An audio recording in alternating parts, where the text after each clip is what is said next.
are live.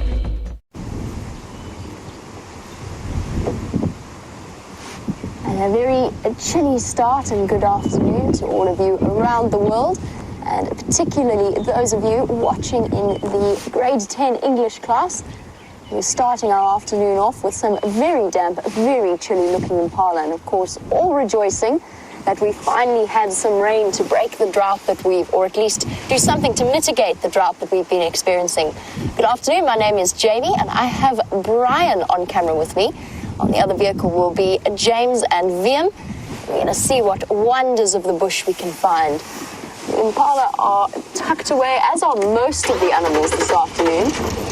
They're trying to find a nice, safe, warmer spot, slightly sheltered from the wind that's blowing. We'll see if I can find a nice position to show you. We're looking at the most numerous antelope species in the area that we're in. We're currently coming to you live from Djuma and Arathusa game reserves in the Sabi Sands, which is in the Greater Kruger National Park area of South Africa. It's our largest unfenced wilderness area, a place where conservation has been occurring for the last 100 or so years. This has been a protected area where animals like this, and the impala in particular, have existed for hundreds of thousands of years.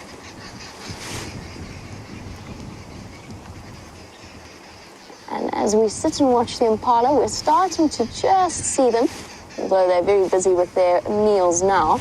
They're just starting to come into their rutting season, and Sarah was wondering whether or not I've ever seen of animals fighting, whether it was over food or what might be their motivation. And in the next couple of weeks, Sarah, we're going to see the impala seriously coming to physical blows, chasing each other around. The big rams that have the large curled horns, and I'll try and find a nice example to show you, are fighting each other for not food in this particular case, but for access to females. Although it looks very green and very damp at the moment after our night and morning of solid rain, there's also animals coming into conflict at the moment over water sources. We've seen elephants chasing buffalo, buffalo chasing wildebeest. There you go, there's a nice big ram. To show you what I mean, that's a mature impala ram. In the next few months, when mating season comes along, an impala will have a mating season that is very set. It's at a very set time of year. And during that time, he will try to gather a harem of ladies. He will collect them together, he'll chase them and keep them from running away, and then he will fend off any competitors of a similar size. And it's only really when they're about 4 years or older, and their horns are fully grown, as they are in this individual, that they are able to compete with each other for access to females. And he'll collect a harem and keep it for about a week, during which time he will do nothing. He will not feed, he will not groom. He will just chase females and fight off other male competitors. And already last year's babies, to try and look for them, are almost the size of the adults. It's incredible how fast they grow. I'm going to continue on. Since our impala are hiding behind the bushes, I'll see what I can find. In the meantime, why don't you jump onto the back of James's vehicle and find out what he has to show you. Good afternoon, Mrs. Lassiter and Mr. Phelps's English classrooms. Very nice to see you. Well, not see you. You can see me, of course. That is, in fact, not me in the picture. That is a bird called a crested barbet, and interestingly, sitting above a termite mound. And what it's doing there is, unsurprisingly, looking for termites to eat. And we just saw a big raptor, which would normally be eating lizards or small rodents, fly up off the ground. But when the rich food source that is termites is available, what you will find is that lots and lots of different kinds of birds will come down and sit there and eat the termites. My name is James Henry. On camera is Viam today. Hello, Viam. Viam is sporting a beard, the likes of which most hipsters would be extremely proud. The other thing to note about that bird is that it is known as a frugivore, which means it is a fruit-eating bird largely.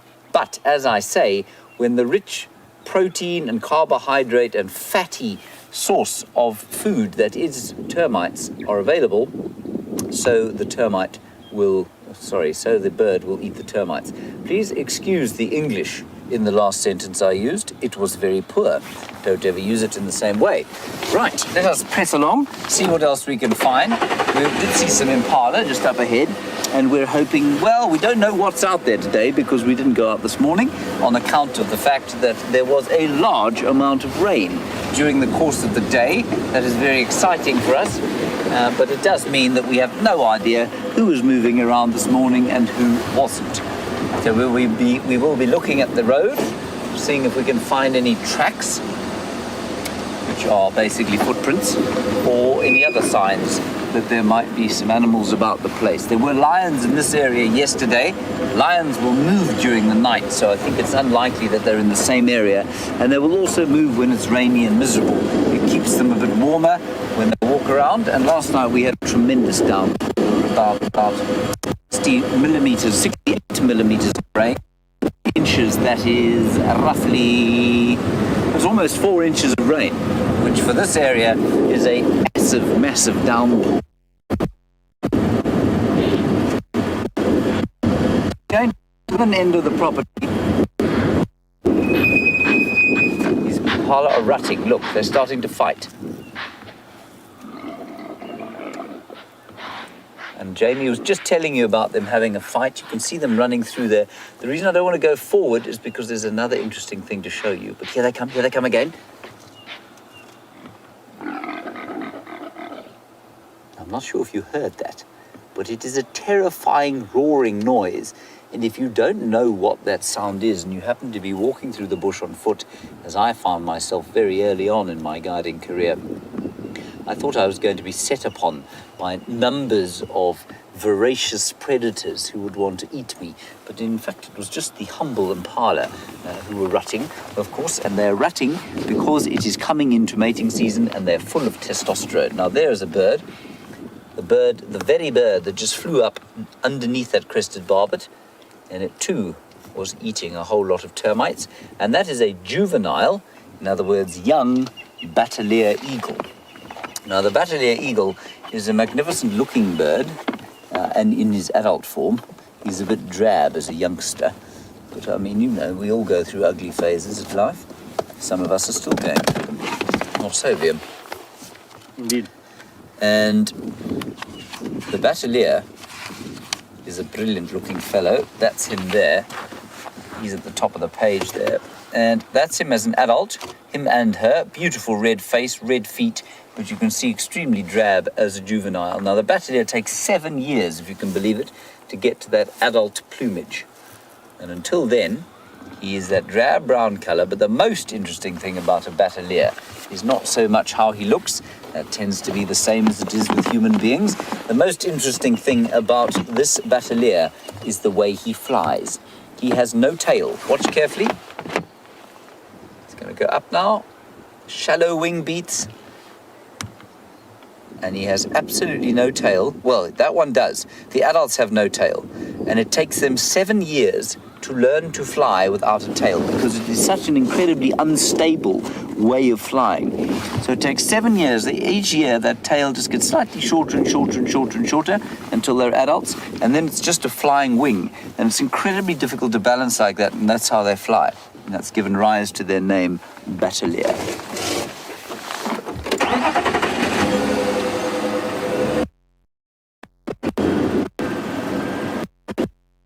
Hello. About is my main goal to basically have a good time, or B, to raise awareness for wildlife? I absolutely see, Jada. I think we're most effective as human beings if we're doing what we enjoy doing, and so that's why I'm out here. I enjoy being out in the bush. I enjoy exploring here. I enjoy studying nature. But at the same time, I really enjoy communicating with people through the medium of this lens. And I think that the joy and wonder of being in the wilderness is the best possible way to conserve it. That's how we will conserve the wild. Just let's find out what's going on here. There's something interesting. bone in the... and it's calling. Okay, let's go across to Jamie. Signal's bad. She's got some monkeys.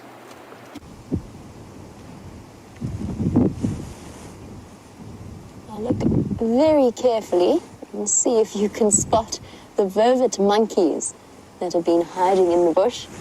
I think that one that was sitting up there has just disappeared. They're running off into the grass. They are very nervous little beings at the moment because it's so windy. So like all of the animals, their senses are a little bit compromised. They feel nervous and on edge. It's something we see with all of the animals on these cool, cloudy days. Now, an animal like a monkey is a really useful indicator. When they sit up on the top of the trees like that, they've got excellent eyesight, and they alarm call at the presence of predators. Anything from a big bird of prey, maybe even that batelier that you were looking at with James, or leopards or lions. They'll do their typical monkey alarm call, which is a sound that they make. And that's actually where their local name, Nkau, comes from. It's their alarm call. There's a lovely Ndebele story about the wonderful and proud leopard. Now, the Ndebele people are just a little bit further to the northeast, of where we are at the moment. But the story goes that there was a great challenge laid down because the animals of the kingdom found a big gourd full of liquor from the local village. But they didn't know what it was, so they all claimed that it was water. And the challenge was for the animals to be able to drink that gourd, so a big sort of pot-like thing that liquids are stored in out here, be able to drink that in less than a day. And the proud leopard wandered across and looked at it and said, I'll be able to do that in 2 seconds. It's just a small drink of water. And he took one mouthful of this incredibly potent liqueur and he dashed off screaming and went to have a drink at the water because it was burning his mouth. And one by one, all of the animals tried, including the hippopotamus, and none of them could manage it. And finally, the little monkey stepped forward and he said, I would like to try, but because I am so tiny, please can I go and lie down after every mouthful? If I can go and lie down in the grass, just have a rest, and then I'll go back again. And he went forward and he took a sip, and then all the animals watched and waited. He walked into the grass and lay down for a bit. And then he got up again and he took another sip. And it was only when the leopard, with his incredible eyesight, looked closer that he realized all the little tails of the different troops of monkeys were sticking out of the grass, and that the monkeys had tricked them into thinking that it was the same monkey going backwards and forwards to the gourd. And that, the Ndebele people say, is why monkeys shout and call when the leopards and the lions come past, because to this day they are afraid of their punishment for their trickery.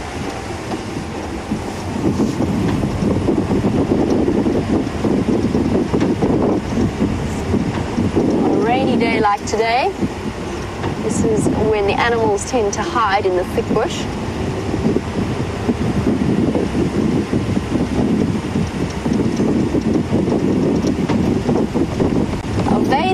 Vader's asked a really quite an in-depth question, and that is what the one thing is that people should know about our animals in general, or about safaris in general, in terms of what we can show them and what they can experience out here.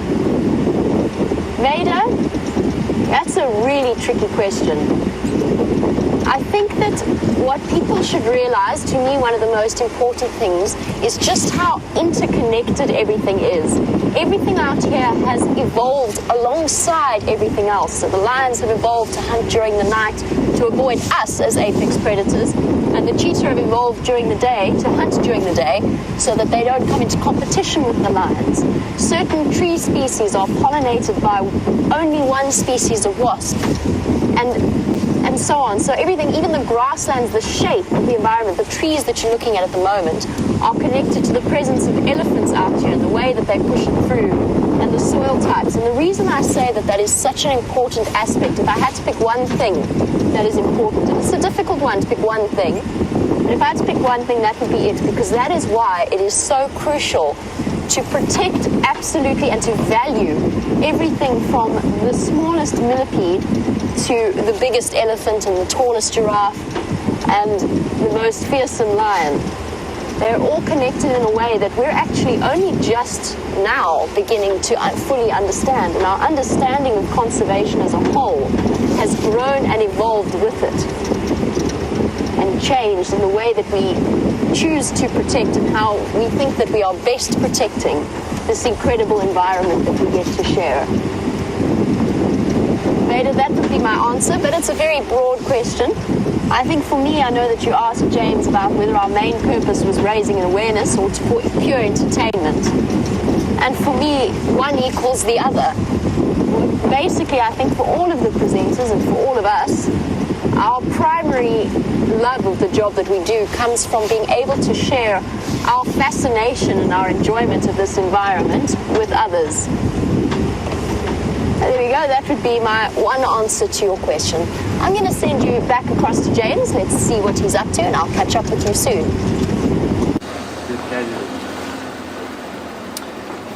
We've just come along here because we heard some waterbuck alarm calling. And we thought maybe there might be a predator around. So we're just going to reverse back. I'll show you the waterbuck. We'll keep our eyes peeled and see what we can see. The waterbuck are still looking very startled. But let me turn around, then you can see them forwards. Just quickly. Now, what predators, of course, will startle all sorts of animals, even if they are too big for the actual predator that they've seen. So, for example, I think it's quite likely that we're in around an area where a female leopard was seen not too long ago. So if these waterbuck, which we're going to see now, have seen a leopard, they will alarm call at her. They'll make snorting noises to warn each other. And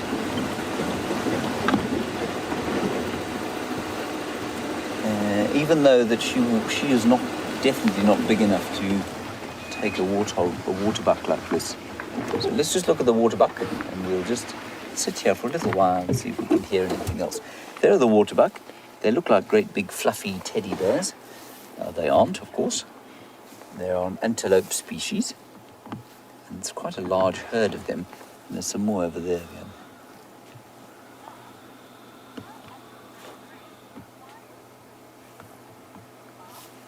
Mark, hello. You want to know how often it rains, Mark?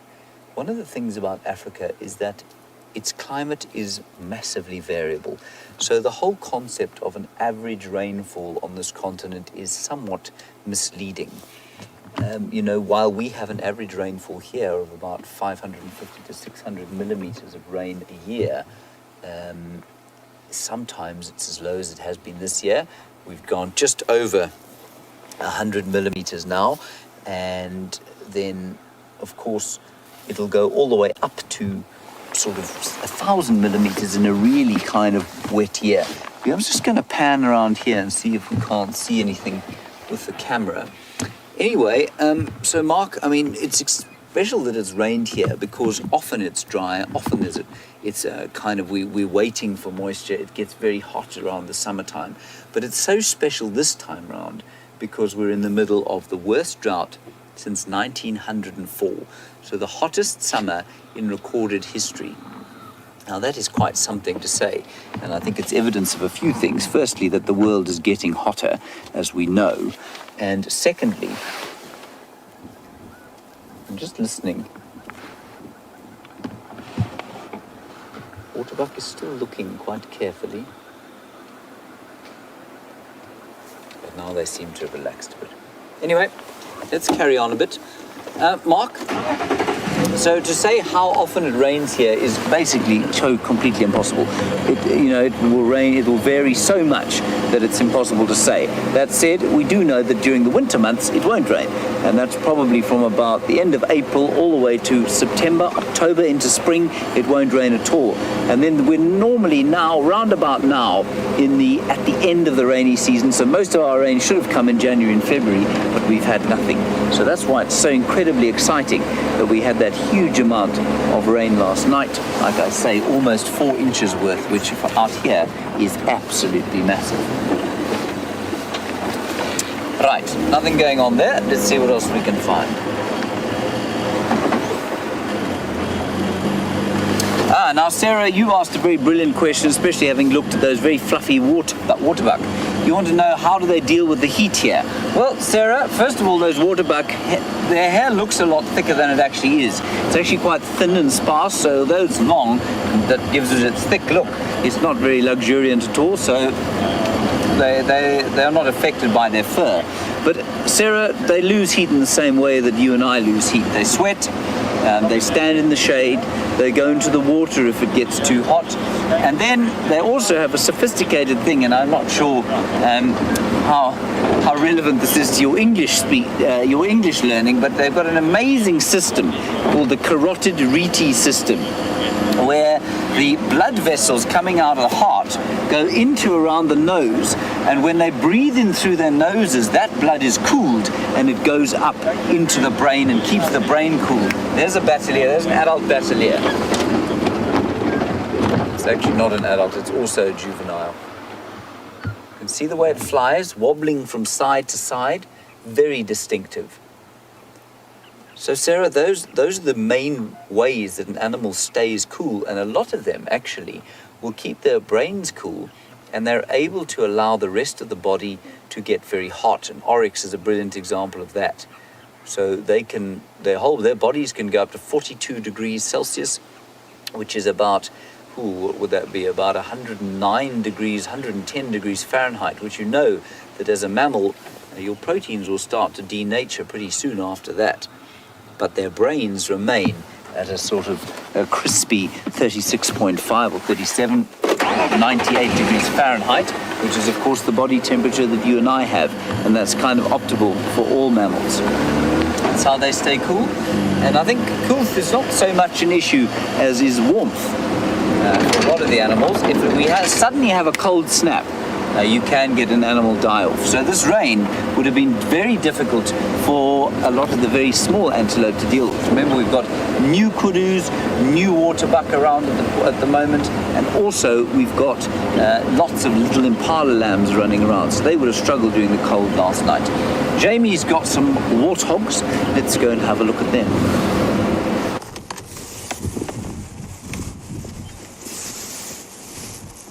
I do have some warthog, and better yet, I've got some baby warthog.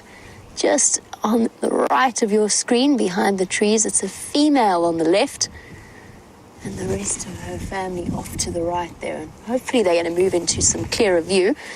But in the meantime, since we've got her, they've somewhat unfairly, in my opinion, earned a reputation as being one of the ugliest animals. There's a little piglet there. And I know that many of you will have seen The Lion King, looked at Pumbaa, and automatically assumed that Pumbaa was a boy. But if you look properly and you look at the number of warts on Pumbaa's face, and that's actually how you tell the difference between male and female warthogs. The females have only 2 warts on their face, the males have 4. And I say warts, they're not actually warts, they're knobbly bits of cartilage and connective tissue. Come on, girl, let's go forward a bit. Get a clearer view of another female.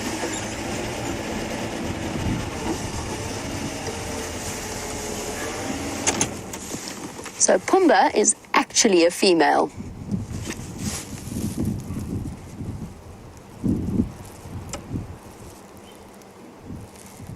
Now at the moment we're being very careful about the places that we choose to off-road. We can't off-road in many places, and generally we only do that in a way that is safe and for only the high-profile animals. And Mark was wondering about our trips through the bush. How do we ensure that our trips do not harm the animals in any way, and what sort of training do we go through? And it's a very important aspect of this, Mark, because essential to the animals' conservation is their appeal as a tourism draw. So the more people want to come and see them, to view them, the more money they will generate that can then be used in efforts to conserve them. But at the same time, as you said, you don't want to have an impact on them.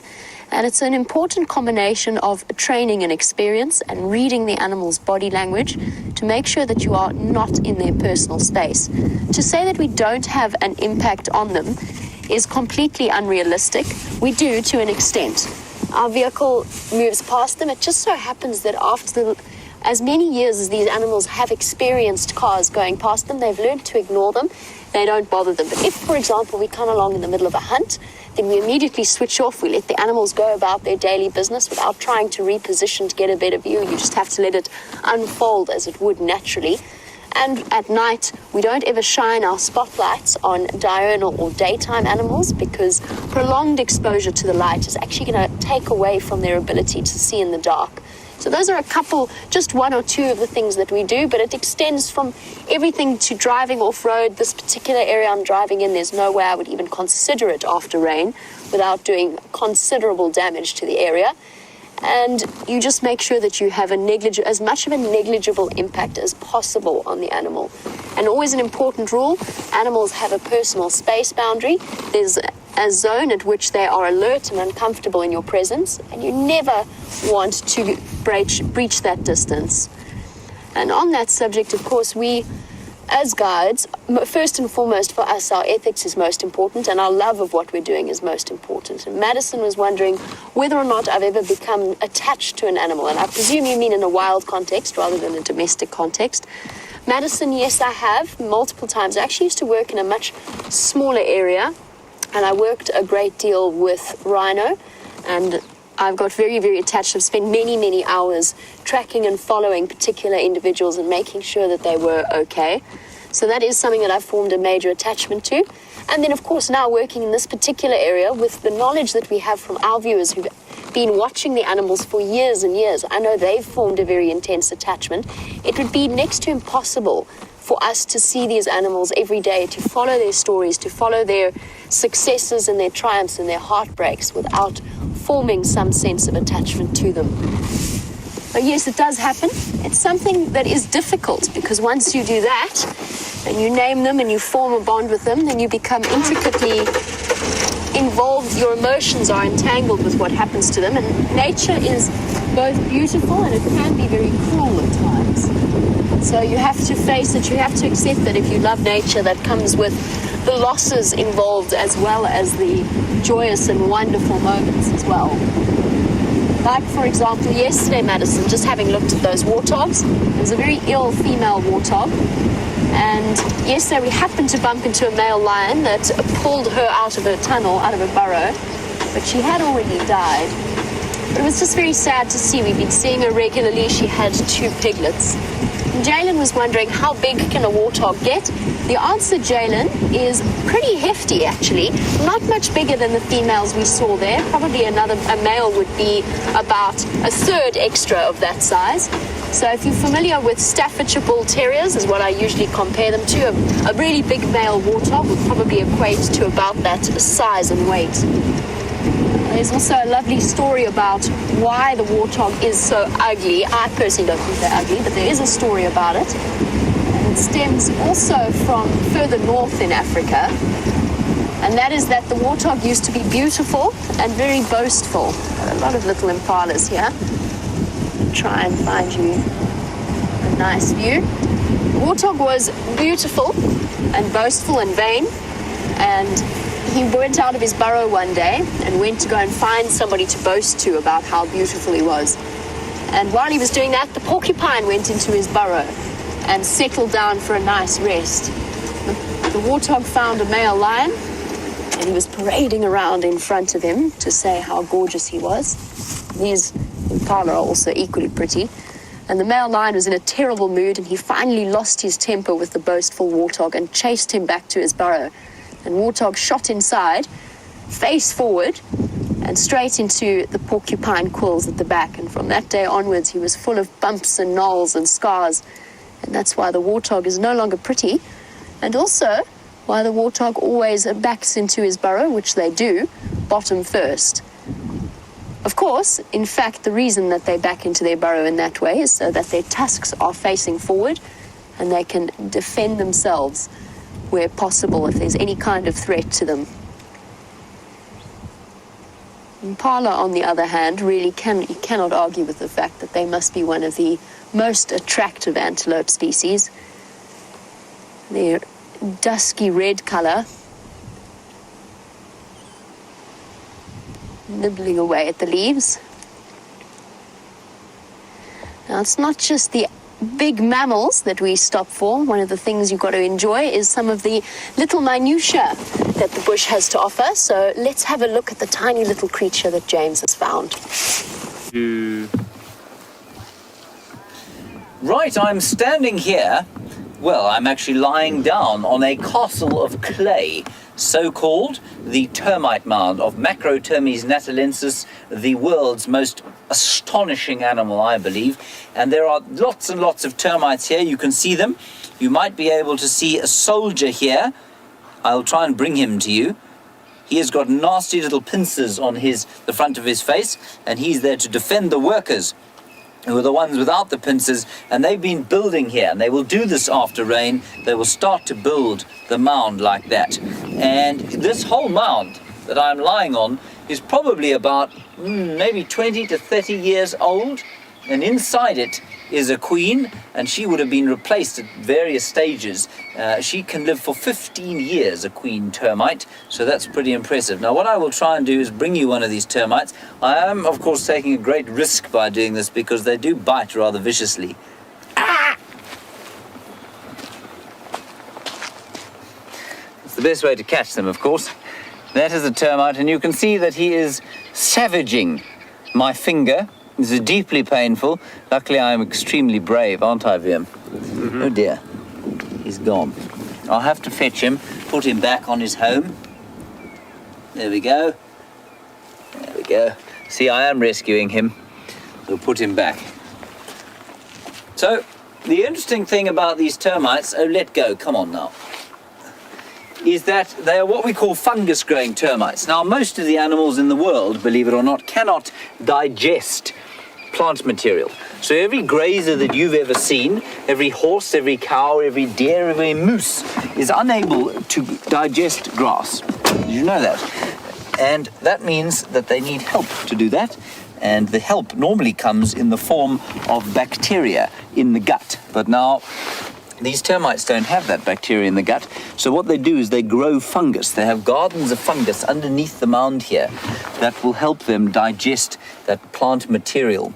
So they put their dung on a special garden, the fungus grows, and they eat the fungus, and that's how they derive their nutrition, which I think is the most amazing adaptation to surviving and eating cellulose and lignin, which are the two main substances that make up the structural parts of plants. Right, on we go. See what else we can find.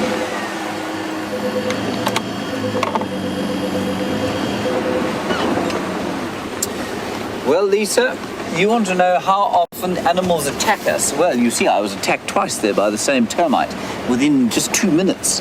And the only defense from that, of course, is to put the termite back in his home. Lisa, in all seriousness, people tend to think of Africa as a dangerous place, that we're driving along here, and in fact the whole wilderness, even the wilderness in the United States, people think of as being dangerous. It is a dangerous place if you don't know what you're doing, and if you don't know how to react to certain situations. Animals, by and large, in fact almost I would say 90% of mammals are not going to attack you unless they feel tremendously threatened by you. That is certainly the case of just about every single African animal, which means that unless you corner an animal, unless you really threaten it, it will leave you alone. What do we see here? Steenbok is unlikely to attack us. Yeah, but my bad. Sorry. Here we go, little antelope. Tiny little antelope called a steenbok. That's the smallest antelope we get there, weighing in at just over 20 pounds. You can see him there, he's very nervous of us. There we go, it's brilliantly hidden, you can see. Very brilliantly hidden. Just move my microphone so that you can hear me a bit better. There we go, that should be a bit better.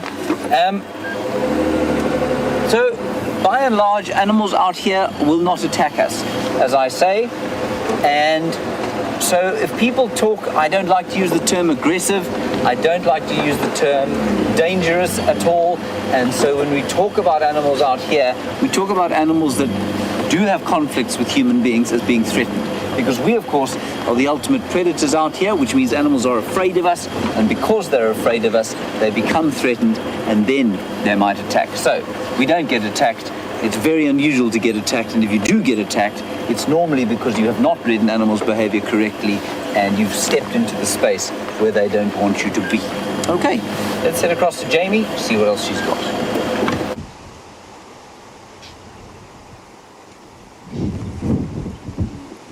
And here we have two zebra, and it takes us back to Sarah's question at the beginning of the show. She was wondering about animals fighting. And while you were with James, these two have been ever so gently nipping each other on the neck. It's not a very serious fight, but this is an animal that I have seen behave very aggressively to each other. They seem to have relaxed a bit now. Now it looks more like a little bit of a bonding session. You very often see zebra with missing tails, and that comes not from an escaped from a lion or a hyena, but from other zebras biting them. They can be very, very aggressive animals. Typically, a male, when he sets off on his own and he gets big enough and strong enough, will go and fight another stallion for access to females. And if he manages to win that fight, then he will take the daughter of the stallion that he was fighting and start building up his own harem, so his own collection of females. And he'll slowly and gradually collect more and more along the same lines.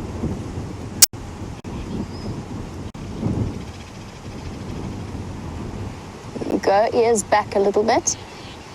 You can read them just like you can horses, and those ears back automatically suggests aggression from their behalf. This is probably a bachelor herd of young stallions who haven't yet managed to collect their own females.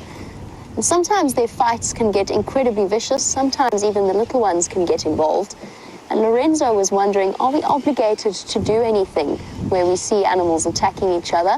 And if so, what would we do? And the answer is, we're not. Sometimes it can be incredibly difficult to witness, but it is our job to do just that. It is our job to witness and protect a way of life that has been occurring long before we ever arrived in this part of the world as human beings even. And when it is a part of the natural order of things, we just have to bear witness to it and allow it to occur. The only time you will find that we will interfere is where an injury to an animal has been induced by human actions, whether it is because they've been caught in litter, which fortunately very rare in this area, or that they have become snared, so where people put out wire nooses to catch meat, catch antelope that they can eat. Occasionally it catches larger animals or something like a lion. Then yes, absolutely we are obligated to step in and intervene and help that animal out. And in, of course, the more serious cases of animals surviving poaching attempts, immediately there will be vets sent out and the absolute best care given to that animal as possible. But we cannot step in to interfere because it is so difficult to draw that line. Do you save a baby zebra from a male stallion? Yes, maybe you might want to do that, but then where do you stop? Do you rescue the impala from the claws of the leopard? What happens if that leopard has to go back and feed babies that night? Feed her next generation of offspring? It's far too difficult and far too grey an area for us to interfere. We just have to let the scenarios play out as they always have. And at the end of the day, the animal's balance, as I mentioned, we're learning more and more about the way things interact. And that is all a crucial part. The zebra's having such a good scratch. When you don't have thumbs, sometimes a tree will just have to do, especially when you have an itchy ankle, as this one does. I've never seen them scratch their ankle like that. I've seen them rub other parts of themselves, but he really is itchy this afternoon. Maybe from all of the rain, his fur is feeling a bit on end. Oh, this one's now using it as a neck scratcher, now a shoulder scratcher. Sometimes there are just places where your teeth don't reach. He goes now using it as a belly rub. Ticks, of course, loving the softer undersides of the animals, and all of the animals out here carry some sort of parasite. Here we go. And speaking from my experience with ticks there, it's amazing. They were all taking turns there to use that as a scratching post. Is this one going to join in? No. No, he's not going to. 3 young stallions waiting for their chance to get big and strong. So the little bit of sparring that we saw there, it's their way of practicing for the day when they will actually challenge another male for access to females. You can see how even at this short distance between us and them, and it's probably about 60 or so feet, how well those stripes work to start to obscure the shapes of individual zebras. Another scratching post, my goodness. Itchy again. Hey, boy.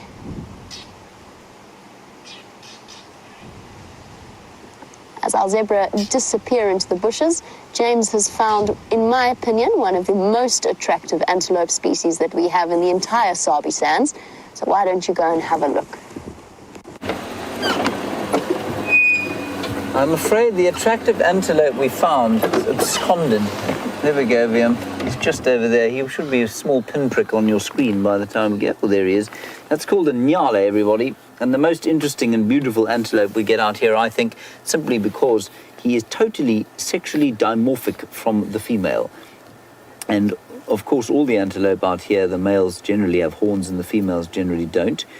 But in the nyala, the female is a rich chestnut colour, and he, well, that small pixel you can see on the right-hand side of your screen, is a lovely sort of charcoal chocolatey brown. Then off to the left-hand side of your screen, we have a giant herd of impala. I know you've seen these before today, but this is really just an indication of what an enormous herd of impala they are, or what a successful species they are. Lots of little lambs, lots of adults, but what you can see, I'm just going to try and get into a space here, is the fact that they are now starting to show signs of distress as a result of the drought.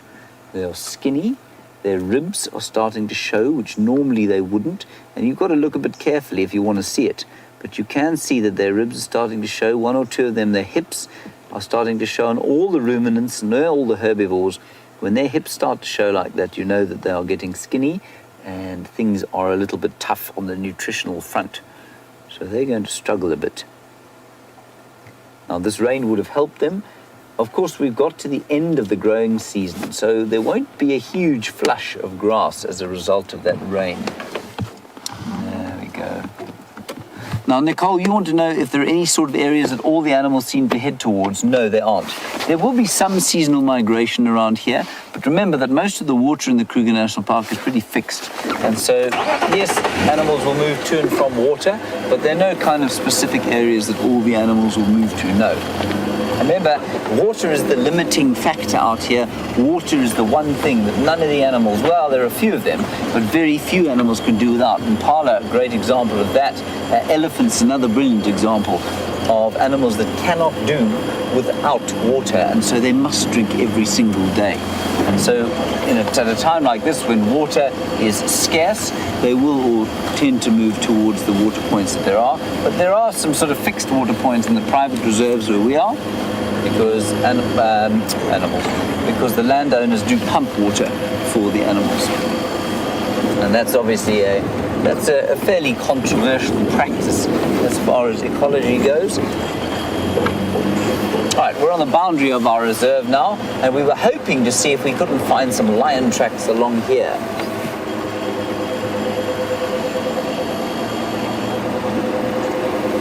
Hello, Jerry. Jerry, nice question. How far do we travel each day on safari? Well, Jerry, it depends again on the day. You know, sometimes where you started with Jamie, she was only about probably less than a quarter of a mile out of the camp. And sometimes if you find lions there on the clearing, maybe you will only drive a quarter of a mile. You might just reposition the vehicle a few times.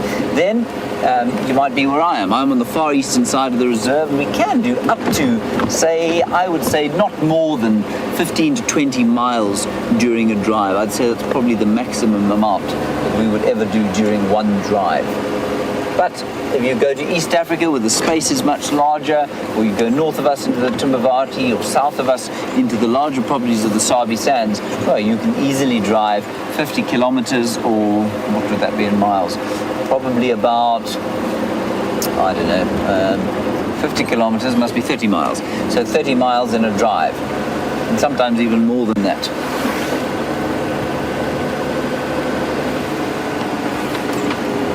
Right. Everyone from school, I hope that you had an interesting safari. I bet this is the best English lesson you've ever had. I believe you're reading Chinua Achebe's Things Fall Apart. Enjoy it. I remember that from my school days. Enjoyed it very much. Thanks for your questions. It was good to talk to you, and I hope we'll see you again sometime. Bye-bye. We're going to go across to Jamie, and we'll see what she has to say.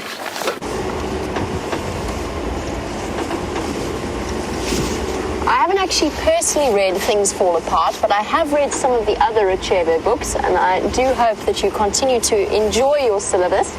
But we come to the end now of the school portion of our Sunset Safari. As always, it's wonderful to have you guys on the back of the vehicle with us, and I hope that some of you will head home and actually join us for the other safaris that we do twice a day. I hope that we can inspire an interest and a love of the nature that we have around us and that we have to share. And on that note, I'm going to say farewell to the English classes of Mr. Phelps and Miss Arathusa. And I hope you enjoy the rest of your day at school. And maybe we will get to see you back on our vehicle once again in future. Cheers, guys. And onwards on our Sunset Safari, right to our regular audience. Hands up who wants to go to Treehouse Dam and see how much rain and how full it is. Brian's putting his hand up, I'm putting my hand up. That is where we're on our way, because the rainfall last night was absolutely phenomenal. Totally, I mean, we knew there was rain coming, although there were some deniers. There were some doubters in the camp last night who were saying it was going to blow over and it was all a storm in a teacup and all of that. I was not amongst them for once. We had a bet going as to when the rain would start, and my guess was at 1 o'clock in the morning. It actually started at, my guess was at 1, Kirsty's guess was at 3, Kirsty of course being one of our lovely directors, and she guessed it was going to start at 3 o'clock, and it turned out it started at 12 o'clock, and the reason why we have such an accurate knowledge as to when the rain started is because it started raining on Kirsty's head through her roof. So not only did I win the bet, but poor Kirsty got drenched in the middle of the night. But yes, we are all rejoicing the arrival of the rain. The one thing I will say though, as we're driving along, is as wonderful as rain like that is, and it is wonderful, a huge amount dropped in a small space of time like that has done some serious impact to the topsoils. So it's washed away a lot. It's less noticeable where I'm driving here, and more so sort of towards quarantine area. And you can really see the runoff that's come all the way from the top of the clearings down towards the dam. Quite extraordinary to witness. After we go to check on Treehouse Dam, as you can imagine, we've got something of a clean slate. Quite literally, there are no tracks. We'll be able to try and see if we can follow up on that incredible lion sighting that we had yesterday on the Sunset Safari. I came around a blind corner, for those of you who missed it, and he was charging out of the bushes, not at me, but he was actually on his way to find, which you'll realize in a moment, he was on his way following a smell, I think is what happened, because I came around a corner, you can sort of imagine it similar to this one, and all of a sudden I was just sort of almost eye level with the male lion, very much on a mission. And through he went, and both Dave and I got jumped out of our skin. So did he. He was one of the Birmingham boys. And he just carried on straight. And I thought at first he was jogging from us and that it was a skittish male lion from somewhere else. But he wasn't. He was jogging towards a smell. And he started to smell it as we got closer. And he dug up a warthog. Now, I strongly suspect, obviously I don't know for certain, but I strongly suspect that it was that skinny female that we've been seeing over the last few weeks that has been so very ill with the piglets. And I think that she died inside the burrow and that the smell had attracted him. And he pulled her out and he sort of nibbled on her a little bit. And then the Ngoma ladies showed up.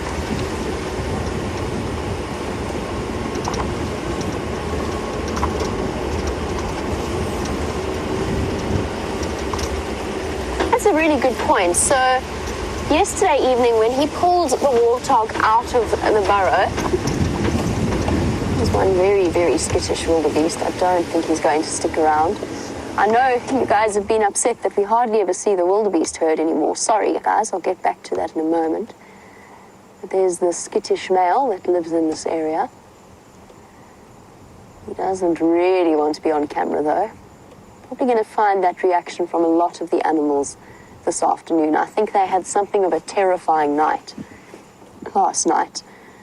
Pitch black, no sense of smell, can't hear anything, predators all about you. It must be absolutely terrifying. Yes, he went. This Birmingham boy went down to dig out the warthog, and he tugged her out, and you could actually see once he had her out and he started feeding on her, you could see where he pulled her tail off. And both Marlo and Tammy were wondering if he pulled her tail off first, then does that mean she went into her burrow head first, or could she turn around? And my suggestion is that yes, she went into the burrow first and that she died there, and she probably was just feeling so ill that she just stumbled in and lay down.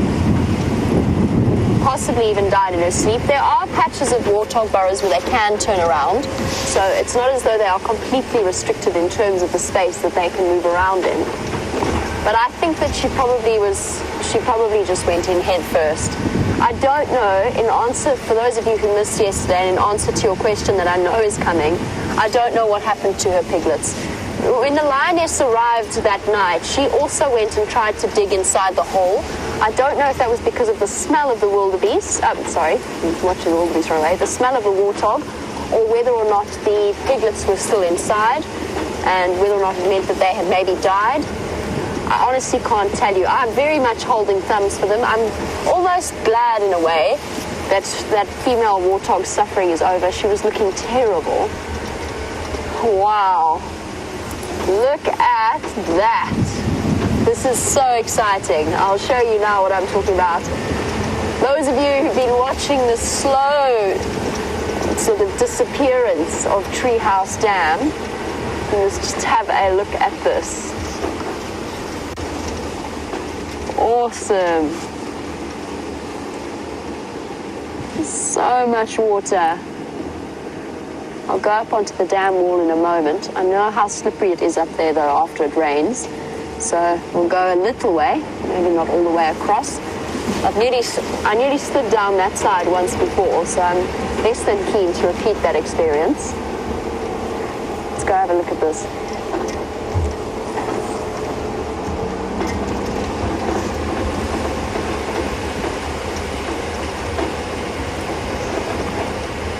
Well, it's a whole new sort of memory that we all have to dredge up, driving about in the rain and on wet roads, but this is what we would normally be experiencing at this time of year. Pamela was actually wondering, since we always talk about the drought, do we have a bad flooding problem? And has the Sabi Sand and the Kruger Park ever experienced a bad flood? The answer to that, Pamela, is if you ever go to Kruger, you must see some of the flood marks. What they've done is they've marked the position of where the great floods happened. In my memory over the last few years, sorry, just look at this dam. In my memory over the last few years, there was a huge flood in 2000. And then there was one fairly recently in 2013, with a couple of minor floods in between. Where I used to work, which is not that far from here, there was an absolutely enormous flood that washed away half of the lodges on the reserve that I worked at. The river went up. We would have been, at some of the river crossings, we would have been easily 6 meters and under. Out here, in this particular section on Djuma and Arathusa, there are no sort of flowing rivers. So the chances of a river flooding up is unlikely, but the dams can certainly break their dam walls, as has happened at Vuyatela clearly from what I can see before. You can see that dip that we go through is a place where the dam wall has broken through, and you get all of those erosion channels that run along it. I'm not going to go along this dam wall. I'm going to go backwards and across the other side. It gets very deceptively slippery after rain. But Pamela, it does happen. Apparently, the Mulwati even flowed recently. due to the rains last night, so that could flood, but it's unlikely to happen. It's more areas in, for example, the southern Sabi sands around the Sabi and the Sand River that you'll get the very serious floods.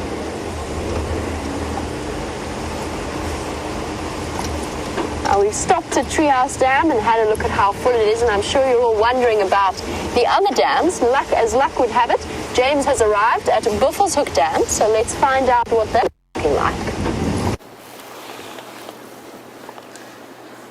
The ocean, blowing gunmetal grey under the steel sky. It's not really the ocean, everybody, it's Buffelshoek Dam, which until yesterday was Buffelshoek Mud Bath, and prior to that, Buffelshoek Dry Dust Bowl. Look at this. Isn't that amazing? Just 3 inches or 4 inches of rain, and this is what this has done. So a lot of this would have just collected here, of course, because it's a very clay bottom, so that will hold water, and some of it, I suspect, would have come down the drainage line. I think we had enough probably to cause a slight flash flooding in the drainage lines, and so much like with Treehouse Dam and with Djuma Dam, I think that it will be largely as a result of actual collection rather than water flowing down through the drainage line, which is what VM is showing you. But I think in the case of this one, probably a bit of flow from the catchment area. Anyway, it'll be very interesting to see what happens here. Maybe a hippopotamus will come back. Of course, the great irony is that there's water everywhere now, and so the chances of a hippopotamus deciding that this is a good idea are just quite small. Anyway, I think it's really interesting to see it like this, and we haven't seen it like this, what, since November? Last ice age. The last ice age. Liam's lost his mind. He's lost his mind. Right, let's continue and see what we can see. Unfortunately, nothing is drinking here, and I found no further tracks, but nobody has found tracks of the Nkahuma Pride since they were last seen last night. I suspect quite strongly that, well, I don't know what they did, because they were right on the boundary of this territory. They're right on the southern boundary. They were kind of almost in Styx territory there. And so I don't think they would have gone further south. So whether they popped up around here, I'm not sure. As I'm sure Jamie has mentioned when she was chatting about tracking, no, it was me that was chatting about tracking. The area is quite difficult to track in when it's like this, because the tops of the roads are covered in a sort of crust after the rain, and so if you're a soft-footed animal like a lion, you won't leave any obvious signs, whereas if you've got sharp, pointy little hoofs like a steenbok, for example, then you will leave very obvious signs. So it's quite possible, it's quite easy to miss the tracks of the pride of lions on roads like this after rain. But it's always fascinating to see. I was quite excited to come, I was very excited to come out this afternoon, just to see the change after all that rain. Now Deanna, this is a question obviously from somebody in the Northern Hemisphere. Is there any chance of trees falling as a result of the rain? I'm assuming either because you think that there may have been some flooding, which would have inundated the soils and caused the trees to fall over, or because of the wind from the storm, or because the leaves become so weighted that they might fall down. Highly unlikely, Deanna. The soil here is largely quite sandy, but for in the dams, and so it will absorb the water very easily. The wind it was quite strong last night, but unless the tree is actually rotten inside, it won't push the trees over, and I don't think there was nearly enough rain to actually kind of inundate the trees to the extent that they might fall over or even lose limbs. So no, unlikely that it would result in trees falling over. Some wildebeest tracks there, as I was saying. Obviously hard-hoofed animal. Unfortunately doesn't seem to have been running from a pride of lions. Oh, Beefy. Hello, Beefy. Cat, you're in Tampa and you want to know about why perhaps there aren't animals drinking at the dams, or they're skittish after the storm. No, Cat, it's because they just don't have to go to the dams. There's water everywhere now. There will be puddles in every single block. And the animals, unless they're elephants, will be more than happy to drink from the small, dirty, muddy puddles. And so that's why you're not going to see animals rushing down, especially on a cool day like this when they would have hardly used any water. You're not going to have them rushing down to the dams. I think they are still a bit skittish. I don't think it's the result of the storm. I think it's the result of the fact that the weather still is windy and blustery and difficult for them to hear and see and smell predators. This buffalo is not particularly terrified. He's just not particularly accommodating. He obviously guards his privacy quite closely. Yeah, it's a nice buffalo. Continue along here. Oh, Jamie's got a nice raptor for you.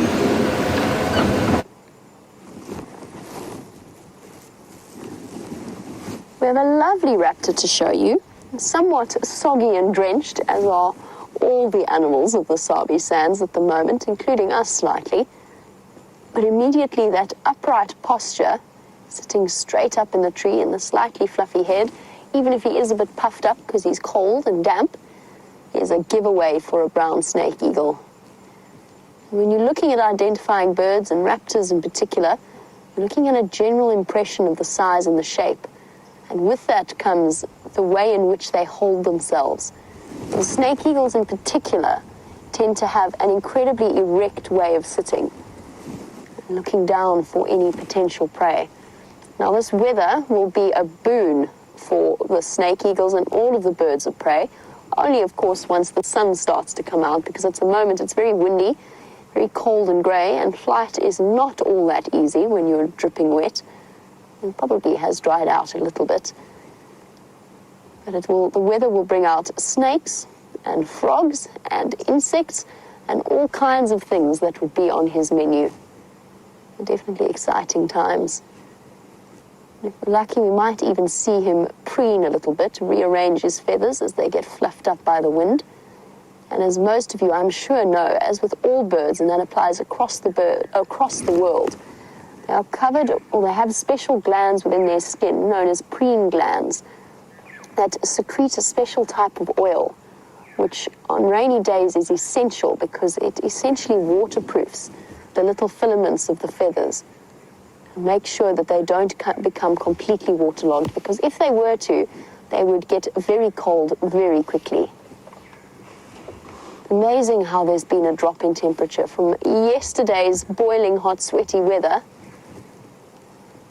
to shivering and wearing a jersey and a jacket. And Sunita, who's watching in Bangalore in India, was wondering just that, what kind of effect the rain will have on termites and birds and all kinds of things out here. And as I said, for him, it is going to mean maybe a day of sitting, remaining relatively perched, since there are no hot air currents to rely on, although snake eagles are less reliant on them than something like a vulture.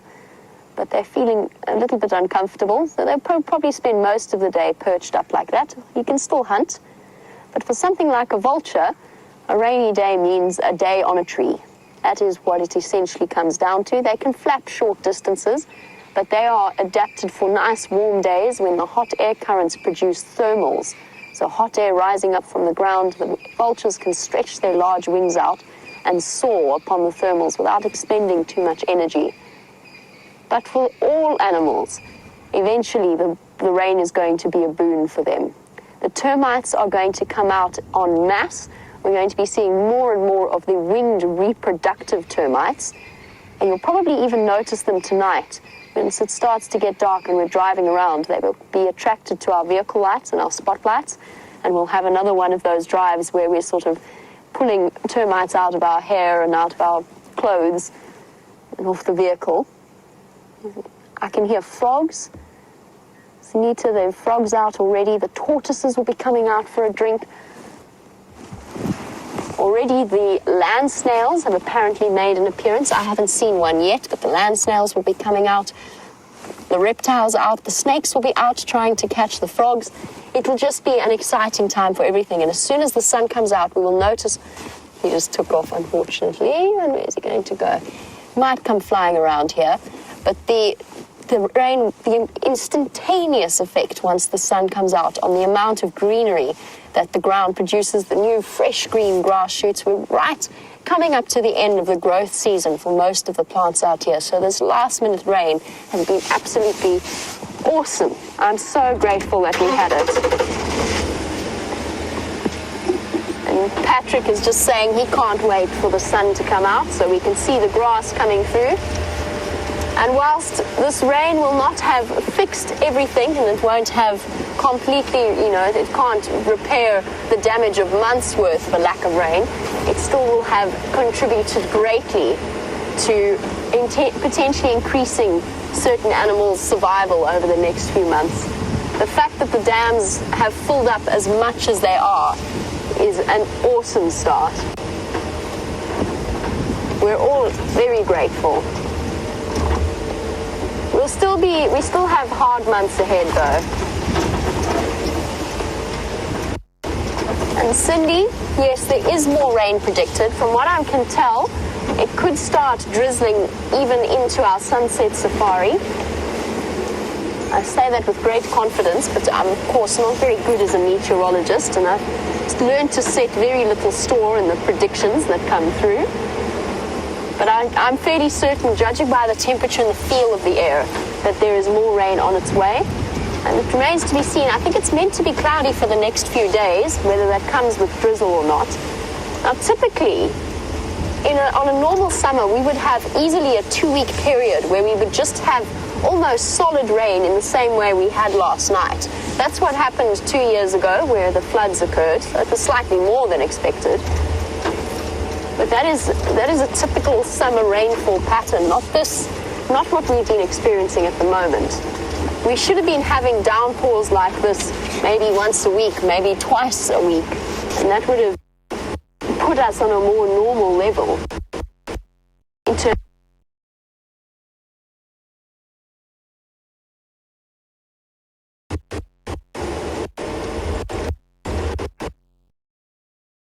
I can find something to show.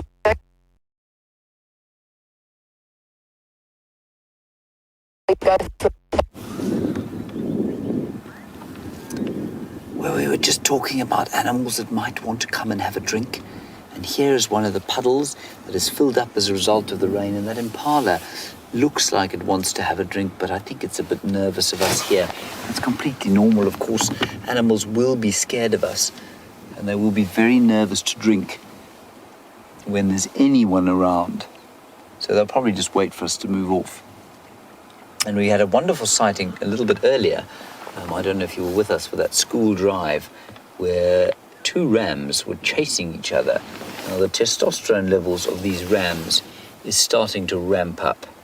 And that means that they're going to find each other's company far less brotherly and much more competitive as the months go on. So, after May, when they've mated, then the testosterone levels drop. Their testicles actually kind of almost atrophy. They go back up into the body and they stop being aggressive males, and they sort of form a brotherhood of bachelors. And then, round about this time of the year, as the day length starts to drop below a certain level, I'm not exactly sure which level that is, but somewhere around the middle of March, the day length becomes so short that their testosterone levels, that's what triggers an increase in their testosterone levels, and they start to get very cross with each other, and they don't want to be around each other anymore because, of course, they're competition for breeding females, and that will happen in May. So they're going to fight with each other for a good 2 months before they'll actually breed. Let us continue. We have not found anything of great import since I last saw you. Musty wind. All the drongos there, Vim. James Richard, while we look at these drongos, you want to know what it smells like out here. James, it does smell refreshing after the rain, you're correct, but the main smells, the best smells, the kind of petrichor type smells are going to come when the sun comes out after the rain. That's when we're going to smell the herbs and the grasses and that gorgeous smell, which is apparently a bacteria coming out of the earth that is petrichor.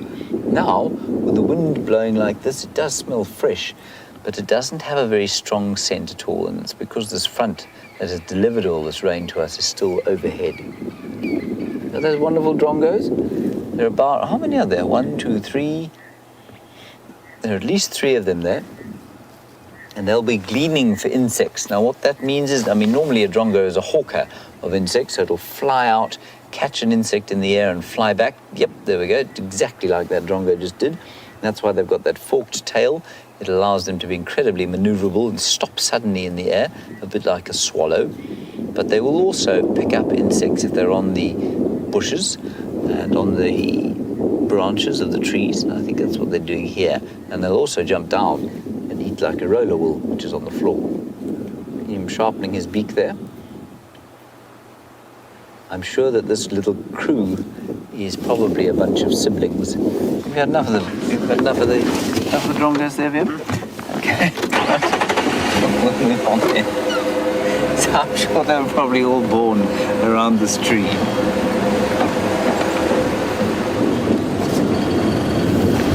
Hello, base or face, I'm not quite copying. You're a new viewer on YouTube, base with a B.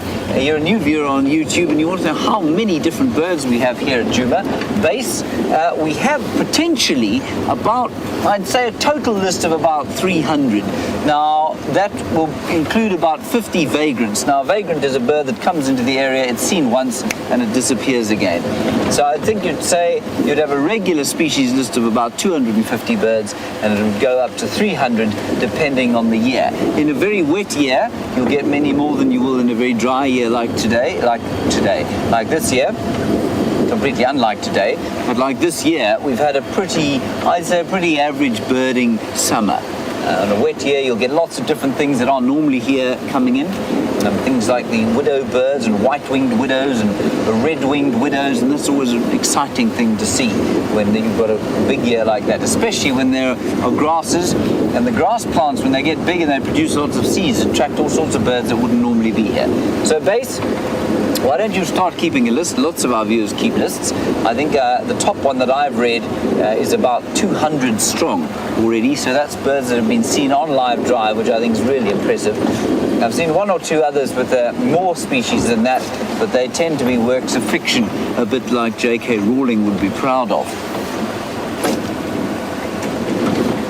You may tick a bird if you hear it as well. Pig.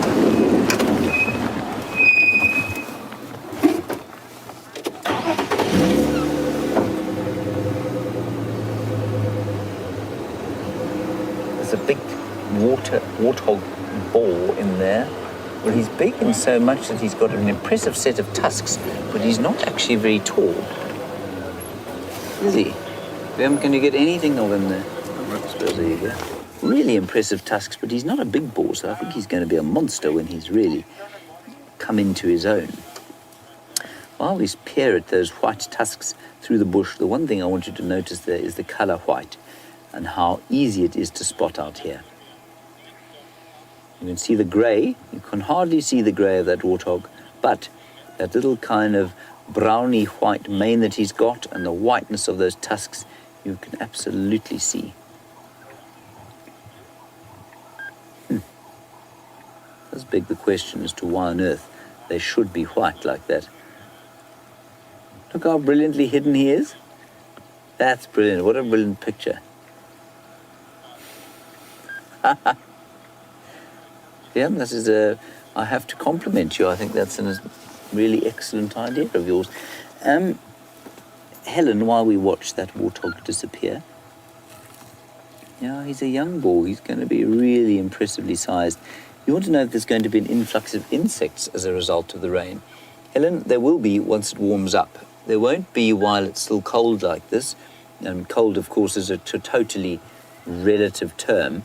And so we've got about probably a few days before the heat comes again. Then the insects will come out. And you want to know if the migratory birds will be able to have enough time to lay on some fat with that insect boon before they leave. Helen, it's very touch and go at this stage. I think that the number of birds that are about to leave, I think they're going to start going pretty soon, maybe end of the month. So certainly they're going to be compromised. Will this help them? Absolutely it will help them. Would it put them at the stage that they would have been if we hadn't had a drought? No, I don't think it will. But it will definitely help them, especially if the heat comes. Remember, an insect is what we call poikilothermic or endothermic, which means it's like a fish or a frog or a reptile. It can't make heat on its own. It doesn't make, it does make metabolic heat, but it can't store it. So it does depend largely on the environment. And an insect, you've all seen a cold butterfly. And if you're ever confused about this, go and catch a beetle or a butterfly and put it in the fridge for a little while and see, not for too long, of course, put it in the fridge for a little while and you'll see how it becomes totally lethargic and unable to move. And the same has happened here. Of course, it's now got quite cold, or relatively cold, it's about 23 degrees apparently, a bit colder with the wind. And that means that the insects will be unable to move, or they will certainly struggle to move. And I found a beetle, I found about 74 beetles in my room today, and they were all just kind of limping about because it was a bit cool. And so they'll wait for the sun to come out, and then we're going to see lots and lots of insects coming out. And I'm sure there'll be another termite emergence, which will be wonderful. Nice question, that, Helen. You're obviously an astute birder.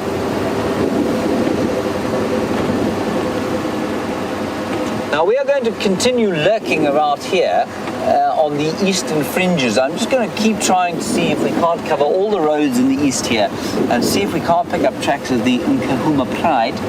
Jamie, I believe, is heading towards the hyena den, so that will be quite fun when she gets here. I'll be fascinated to know what those hyenas are doing. And I've no doubt many of you will want to ask whether the cubs will be affected by the rain. I think I'm going to let Jamie answer that in case you do want to ask her. Somebody's come down this road, which means that I'm not going to do it now because clearly there are no lions on it.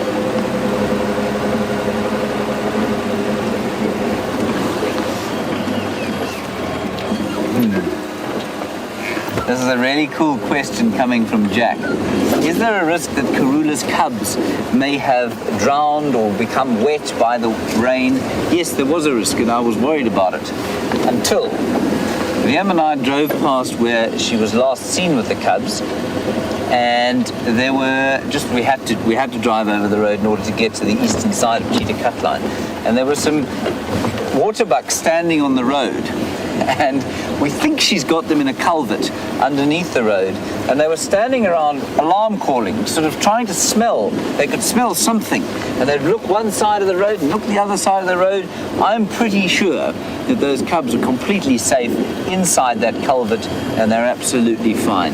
I think she would have moved them out probably during the course of the rain last night, and then put them back during the course of the morning when it stopped raining. I think that those waterbuck were deeply confused because they couldn't see any predator, but they could definitely smell the predator. Let's go across to Jamie and get an update from her.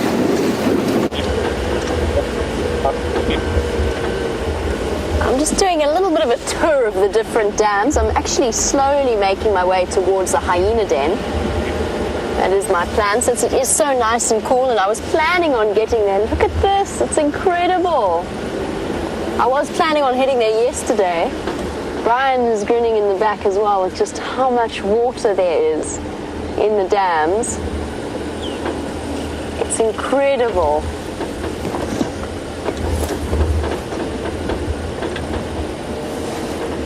So there you go. For Leo and Shannon, who also wanted to come and see Djuma Dam, I'm going to have a look from this angle, which is close to where the pan or the dam camera is. And then I'm going to turn around and we'll go along the dam wall and we'll just have a look around there. You can hear frogs chirping away. Sounds like guttural toads as well.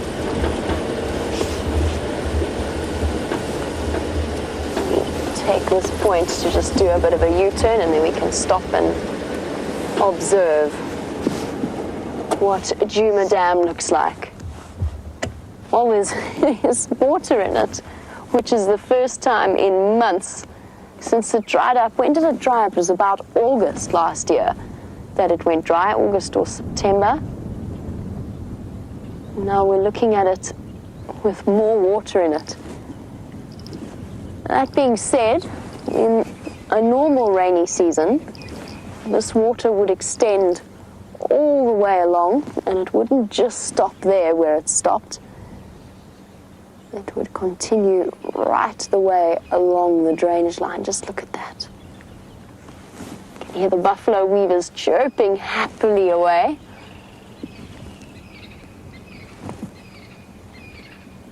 Bird chorus is starting, and the pan in front of me, oh, he rolled into it, pan in front of me absolutely full of water without having to be pumped. Right to bursting point. It might even have overflowed at one point. And it just looks cleaner. It doesn't smell at all, does it, Brian? No, not at all. This is wonderful.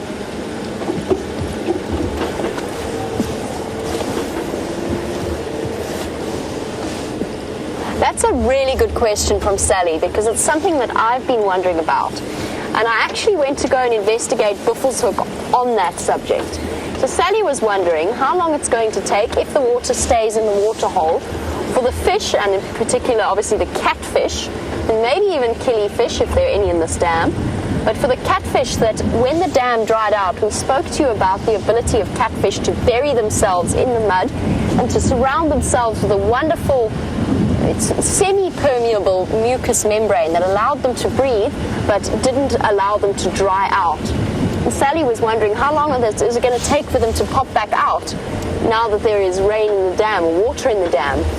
And I have to be completely honest, Sally, I really honestly don't know. I'm going to speak to the other presenters about it and figure out if they know how long it will take, or if they think that the catfish are actually going to risk coming out, or whether they're going to wait until the proper rainy season next year. We know they can survive for up to a year, if not longer, but at least up to a year like that.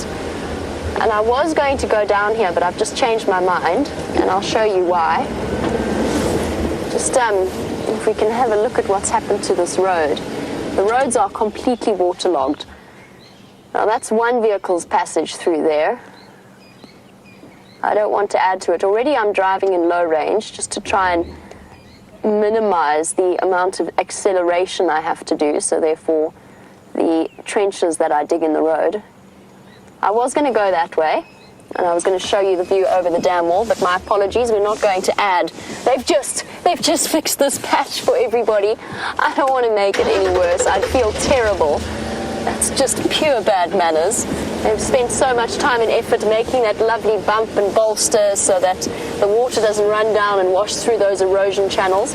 But speaking of erosion channels and Pamela's question about the flood, this is where obviously the dam wall broke at some point. And those rivulets through the dirt and the sand. That was obviously caused at one point during a flood.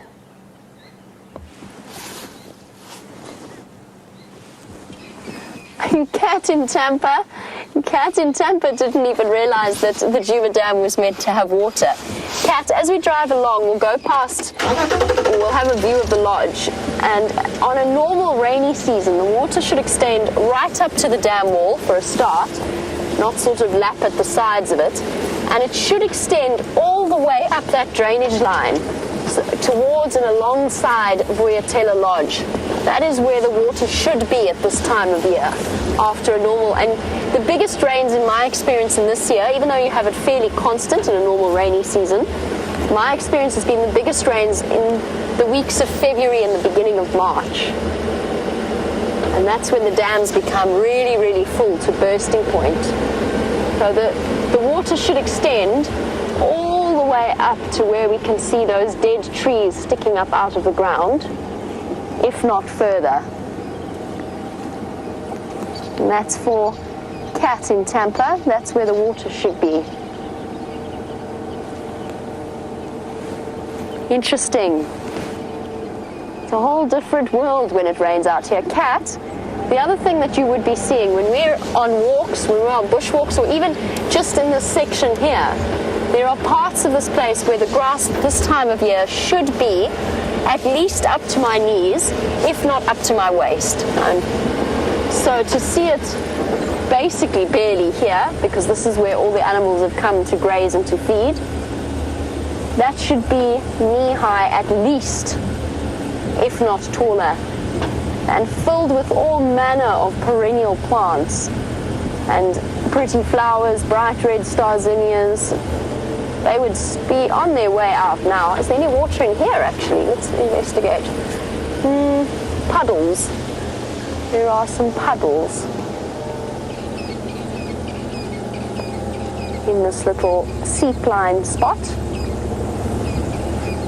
Amazing.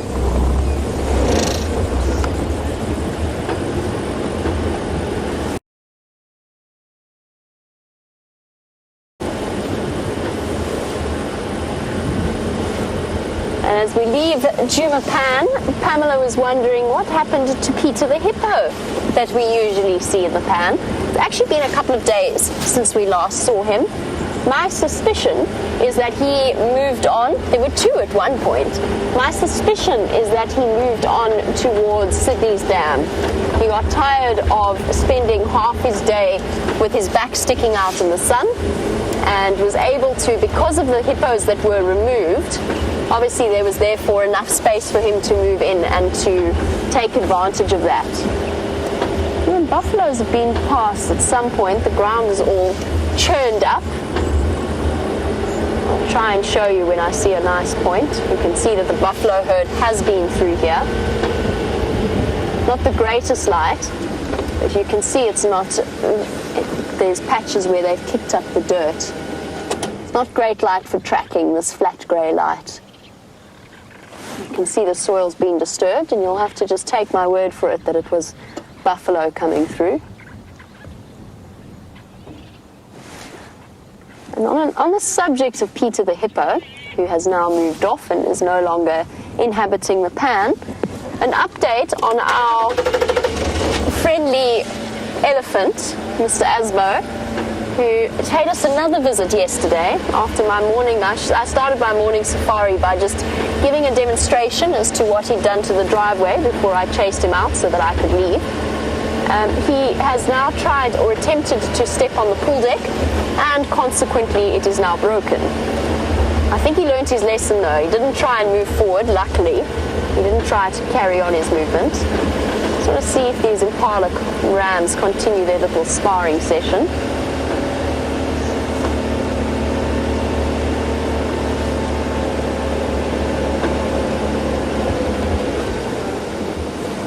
Let's see if the young boys over there were sparring, but they're now dashing off after the rest of the herd. My head. And Michelle was wondering if any of us have seen Nelson, as we are stopping to look at impala. I haven't seen Nelson for a while. That being said, it feels as though every impala in the Sabi Sands has actually moved in. There must be at least 200 impala on Djuma, probably more. There are just impala all over the stage. And they're doing some very interesting things. The hormones starting to increase, starting to get a bit more playful and play fight. I'm going to continue on my way to Buffelshoek Cutline and have a look at Sydney's dam. Let's find out which bird of prey James happened to find. Now, I think you've seen one of these already with Jamie earlier on, but this one, of course, is sitting dead still, and it is a brown snake eagle. And obviously so because of the big brown head that it has. You can see it looks slightly like it's got a head slightly too big for its body. And that posture it sits at is very distinctive, slightly leant over. And it's also, if you've got very powerful binoculars like mine, it has got a yellow eye, very distinctive of the brown snake eagle. Also, no feathers down to the feet. Only the true eagles have got feathers down to their feet. And I remember I said, I accused the bald eagle in America of not being a true eagle the other day. And Twitter nearly exploded with tremendous objection that I had cast aspersions on the character of the bald eagle. No, I didn't do that at all. When we say true eagle, what we just mean is that they belong to a certain genus or a very closely related genus of specific kind of eagle. So please don't worry. The bald eagle, magnificent bird, and very closely related to our fish eagle, is in fact an eagle. Don't worry. Oh. So, Lael, when we look at that bird there, you ask the astute question, can you tell the difference, can you tell if it's male or female from its size? Lael, you can if you see them together. I wouldn't have the first clue whether that was male or female. They're only a centimetre or two different, or maybe sort of 250 grams, so less than an inch or up to an inch in difference in height, and at this distance, I mean, it would be almost impossible to tell. I've no doubt you could find some people who try and tell you that they can tell whether that's male or female, but no, I couldn't. And sometimes the eagles are exactly the same size, the male and the females, but as you say, Lael, as with many of the US eagles, the female is often, I thought it was an alarm call, the female is often larger than the male. And there's one mammal species out here that does that. I wonder if anyone can tell me. Well, no, there are two mammal species. The ones you're going to see with Jamie just now, they are the obvious example, but there's a little antelope, and that's the duiker. The female is bigger than the male. And I'm not sure why that should be. They certainly don't live in a society anything like the hyenas.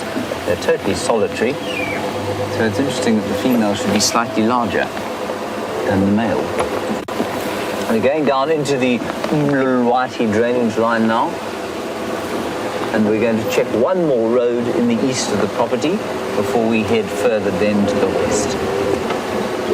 We might pop over to Arathusa and see if we can't get some kind of an update from them, but I didn't get anything on the little WhatsApp group that we have going at the moment, so I'm not sure what will happen there.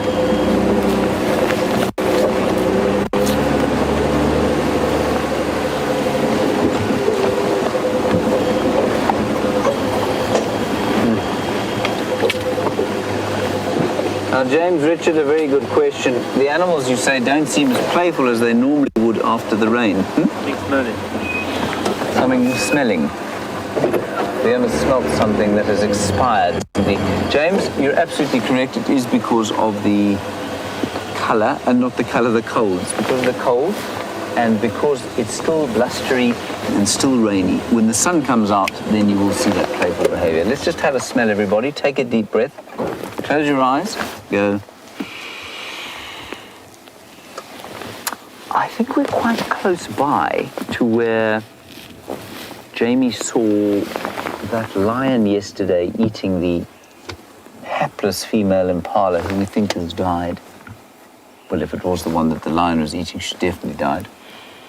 So maybe that's what the smell is. We'll just pop out over there, and then maybe we'll do a little trip down the river and see if we can't find what they're smelling. It's not very strong. It is a very subtle kind of rotting flesh smell on the air. And I don't know if any of you have smelt rotting flesh before. It's not sort of the Chanel No. 5. You don't want to be smelling it. But it is a very good indicator, perhaps, of, that is powerful, of predators. I wonder if that warthog didn't live very close by here. The other thing that, of course, can smell like a carcass is a lion's dung.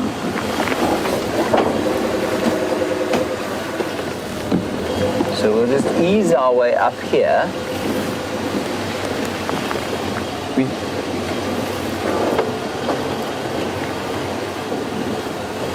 And we're not far from that area where the warthog was killed yesterday, or died of natural causes and then was fed upon.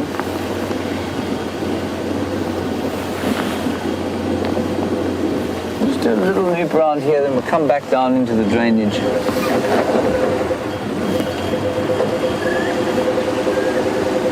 And I said at the beginning of the drive that I didn't think it was likely that the lion was still around here. It was quite a cold day, and I think they would have moved in that big storm we had last night. Yeah, can you smell it anymore, Vim? No. No. I think probably down in the drainage line, and if I'm not mistaken, I mean, that kind of smell is born of particles in the air which will probably be heavier than air, which means that on a cold day like this, they will sink down into the drainage line areas, as opposed to float upwards. So let's go back down there. I see no tracks of any predator around here. But our noses, you know, they're not quite as good. Well, I mean, they're not nearly as good as the animals out here, but you can train your nose to be a lot more useful than you think it actually is. And especially, and this is one of my favorite topics, especially when you are talking about our own human interactions.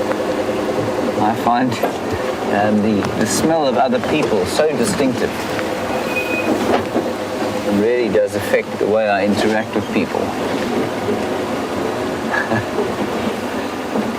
How do you say you can smell your soup? But I hope your soup smells a bit better than this rotting flesh that we can smell around here. If it doesn't, I would suggest you toss it out and make a new batch. Let's do a little drive down the drainage line here. So what could it be? It could be that warthog, it could be the remains, it could be dung from one of the lions that was around here yesterday. It could be that a leopard has stashed something in a tree around here. We're in Karula's territory, we're also in Mvula's territory. Maybe he's decided to come and pay us a visit. Maybe he's stashed something up here. The only thing is that if it's smelling like this, it would have been killed yesterday because it wouldn't have become putrid in this kind of weather.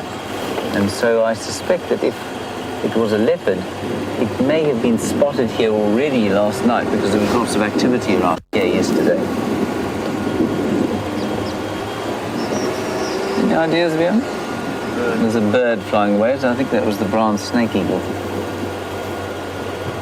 We're not far from there. No alarm calls, of course. Let's just stop and have a smell. Gerda, take a deep breath.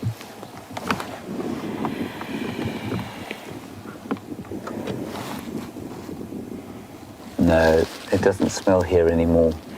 Okay, let's go the other way. The wind, of course, is blowing from the southeast, so that's basically straight down the front of the drainage here. So we can't smell it here, it must be behind us. We'll just do a quick whip around. Come on, Rusty. Rusty doesn't want to turn today.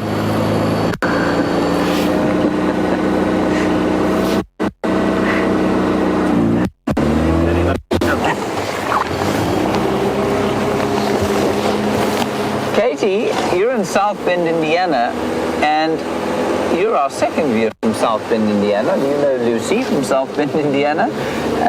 Katie, sorry, I actually missed your question. I was so overwhelmed by the second person I know from South Bend, Indiana. Oh, right. Now, whatever the warthog died of, could it have been passed to the lion after he ate it? Katie, yes, in theory, it is possible. I don't know what that warthog died of, though. I mean, there are some diseases. Rabies is one, for example. That warthog didn't have rabies, but rabies is one that can certainly be passed from something like a warthog to a carnivore because it affects all mammals. But if it was something like the equivalent of bovine tuberculosis, it could also pass to lion, probably wouldn't affect it. If it was foot and mouth disease, for example, which I'm pretty sure a pig can get, then no, it wouldn't have affected the lion. So it really does depend on the disease, Katie. I thought I may have seen something in this tree, but of course when you're looking for a leopard, you see one under every branch. Right, let's have another stop and sniff. I'm so lightheaded now from doing all this. Have you heard Vian there? He said he's feeling very lightheaded from all of the inhalation of oxygen.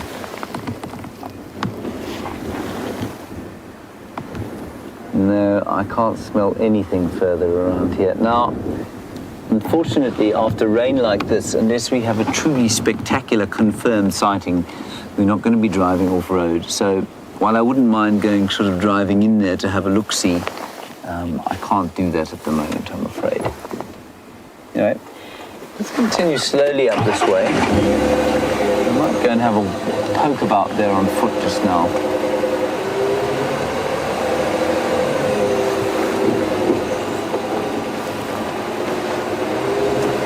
Now, Susan in Los Angeles,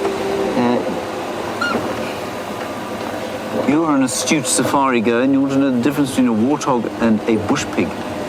Well, they're both pigs, obviously, so that's not a difference. But the one is, I mean, the major difference is the diet that they eat, and bush pigs are very rare up here. We do get them. But a bush pig is a completely omnivorous animal, so it'll eat lots of meat, quite a lot. It'll eat fruit, it'll eat grass, it'll eat roots and tubers and that sort of thing, whereas a warthog is a vegetarian. Although a warthog can sometimes be seen eating from carrion or chewing on a bone or two, they are largely vegetarian. Then a bush pig is a kind of, it looks like a wild boar. It's a very hairy, reddish colour, with a bit of a white mane on the back, and the warthog is obviously just that plain grey colour.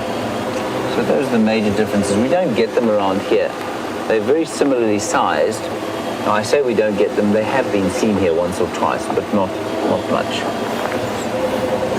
I think we might find ourselves coming back into this area just now, just to see. All very quiet on the radio at the moment. I don't smell anything further at this stage.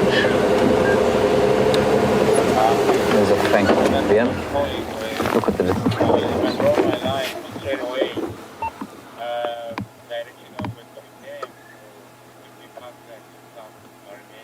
I'm just listening to the radio while you look at those francolins. Apparently there was some sound of lions calling. I'm just going to switch off here and listen for a while. That, of course, is a crested francolin, the most common francolin species that we get here, one of 5.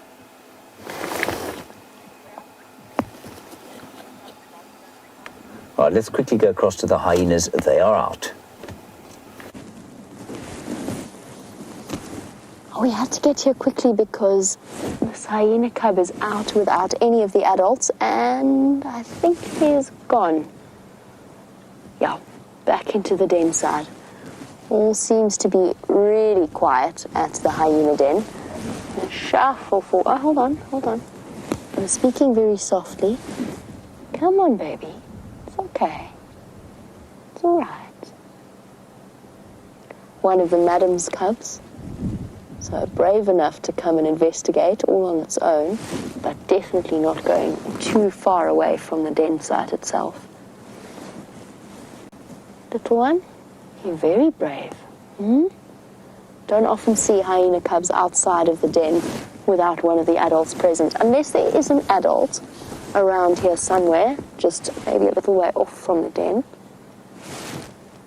Little guy, where'd you go? You're gone. Hiding away.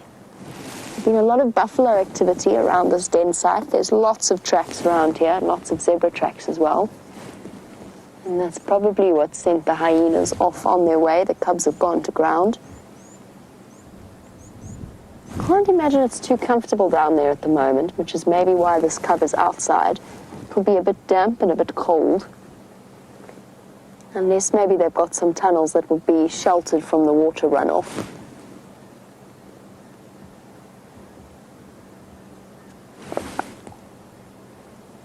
Sorry, I'm just listening to the Game Drive channel. Bear with me one moment.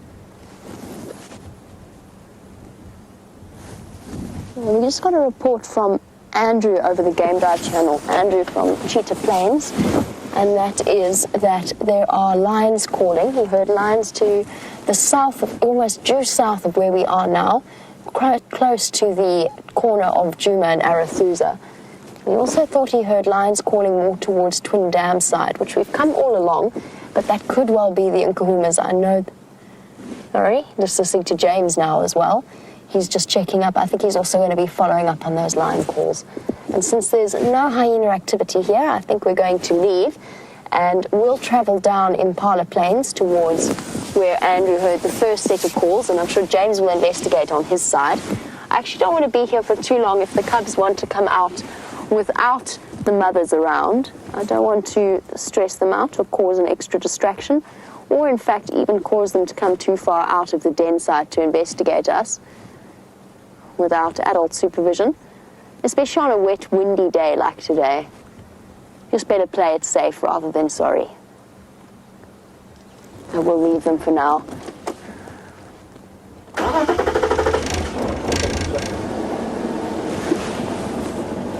Now, I think that Jake probably investigated the smell that he picked up on around the Mawati.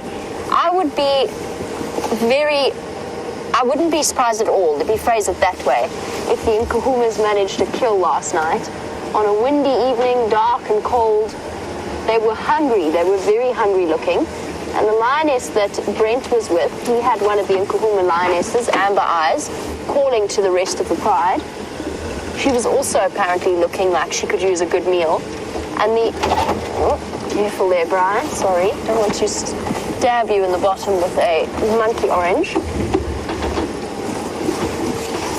The female that was missing from the group when James had them around Buffelshoek Dam, so not Amber Eyes, but one of the other females, I think it was her, looked even skinnier than the rest of them. So they would have been constantly moving last night, on the hunt, looking for a meal.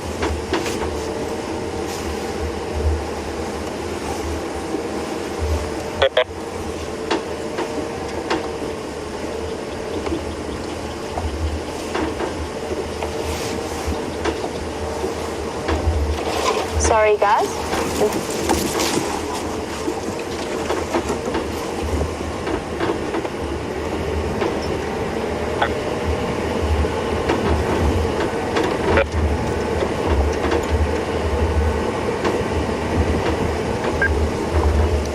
Copy that. Thanks, Andrew. I'm coming to join you in that area. Awesome. So the guys at Arathusa have just let us know that there is a male lion wandering across the power lines on Triple M as we speak. He's already crossed onto Djuma, so they've lost visual of him, but he's come straight through on the power lines. So we can head across there. Sorry, Zebra, I'm going to ignore you for the moment.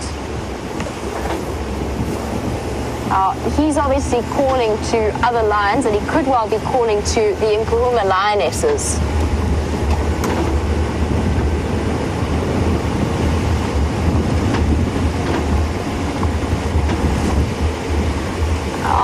I really appreciate the updates. I haven't seen the Birmingham boys in months. So yesterday when I saw that one male, I had absolutely no idea as to who it was, except that it was a Birmingham boy. And Sarah, who is one of our viewers in Ohio, and she's been keeping very much up to date with the various lions out here, she just wanted to let me know that it was Birmingham boy number 2 and not Blondie, as was originally suspected. And I sort of went with the Blondie as it was one of the suggestions, and he looked quite big. But of course, if I haven't seen them in months, they've been doing some considerable, sorry, millipede, I missed him, considerable growing during that time, so he just looked a little bit larger than I expected. So it was Birmingham boy number 2. He needs a better name, I think. I have to find out. I know that there's Blondie and Scrapper, and there's the Hoff. One of them has been nicknamed the Hoff, but I'm still not entirely sure which one, as in David Hasselhoff, by the way. I'm still not entirely sure which one that is in terms of the 5 of them. The Birmingham boys, for those uninitiated to the lions of this area, are a coalition of 5 youngish males that have just in recent months taken over this area as their territorial zone. They appear to have split, that they split and come together and split and come together into a group of 3 and then a pair. But that changes. It's very fluid with lions once they establish their territory and when they're in a big coalition with plenty of members to help defend the territory. Keep your eyes peeled. I don't think he's going to come up this way. I think he's going to go straight towards where the Nkuhumas are. Might be worth James listening in that area as well. I'm sure he will be doing that. Just having a good listen to see if they call, which is pretty much close to where we left them last night.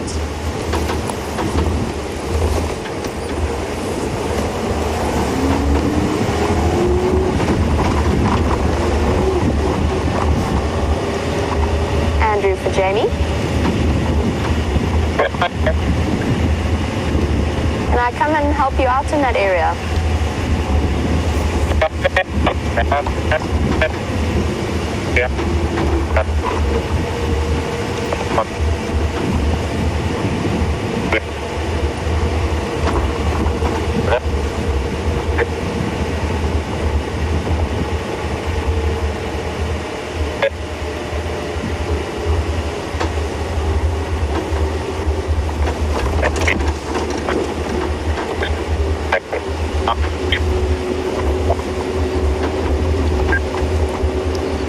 Copy that. Thanks, Andrew. I'm just making my way from main access now. I'll come south along Impala Road.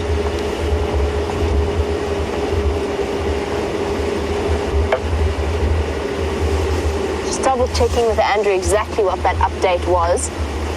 And apparently there was a female, from what I can understand, the comms are a little bit unclear, but from what I can understand, there was a female with them as well. Let's just keep our eyes peeled here. I'll go nice and slowly.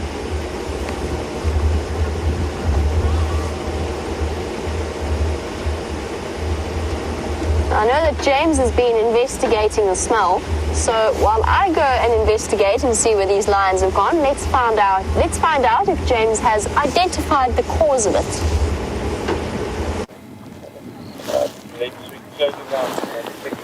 Well, everybody, it would appear that the human being can, in fact, track with his or her nose indeed. There is the expired warthog, I assume, from yesterday. We're in and around that area, and what I find fascinating is that she's been left not quite untouched, but certainly unfinished. So, I mean, she's been mauled to the extent that I can't tell whether that's the sick one or not. I think it's very likely. I think she used to live in this termite mound right here with her youngster. I wonder if the youngster wasn't eaten. And maybe there's something in her, that sickness that made her so skinny and so rank, perhaps made her very distasteful as well. But something has got to be particularly putrid for a hyena not to want to eat it. Of course, during the rain like we had last night and the wind, it'll be difficult for a hyena to pick up and pinpoint something like that. So maybe a hyena will come across here and eat it when it warms up, or, you know, as that flesh starts to rot even further. Anyway, I think that's enough of being around here. This smelly warthog. Very exciting news about the lion that potentially we're going to see. Well, Jamie will see with you. And just to give you an update, there were 4 males calling to the south of us now. So I'm sure they're listening to those males. Maybe that male will call and just let his brothers know where he is. I think it's quite interesting, though, that so often it's 4 Birmingham males and one of them on his own. And it seems to be quite often a different one on his own. So I don't know if the one to see is the one with that scarred face, because he's the one that we see quite often on his own. It'll be very fascinating to see. So we're going to go down towards Twin Dams and then just head slightly more to the west and see if we can't pick up tracks of the rest of the Nkuhuma Pride. I'm not convinced that they are not still on this reserve. It is also amazing to me how the elephants have totally disappeared. So we have a situation where yesterday you couldn't shake a bush without an elephant streaming out from behind it. The day before as well. Now, not an elephant in sight. Where they've gone, I couldn't tell you. Are they hiding in the thick bush? Maybe. Have they gone off somewhere else? Quite possibly. There are no tracks of them anywhere, so they've obviously flown away wherever they have gone. But it is fascinating that after all this time that I've been out here, I still couldn't vaguely tell you where the elephants go when the weather's like this, or where indeed most of the other animals go when the weather's like this.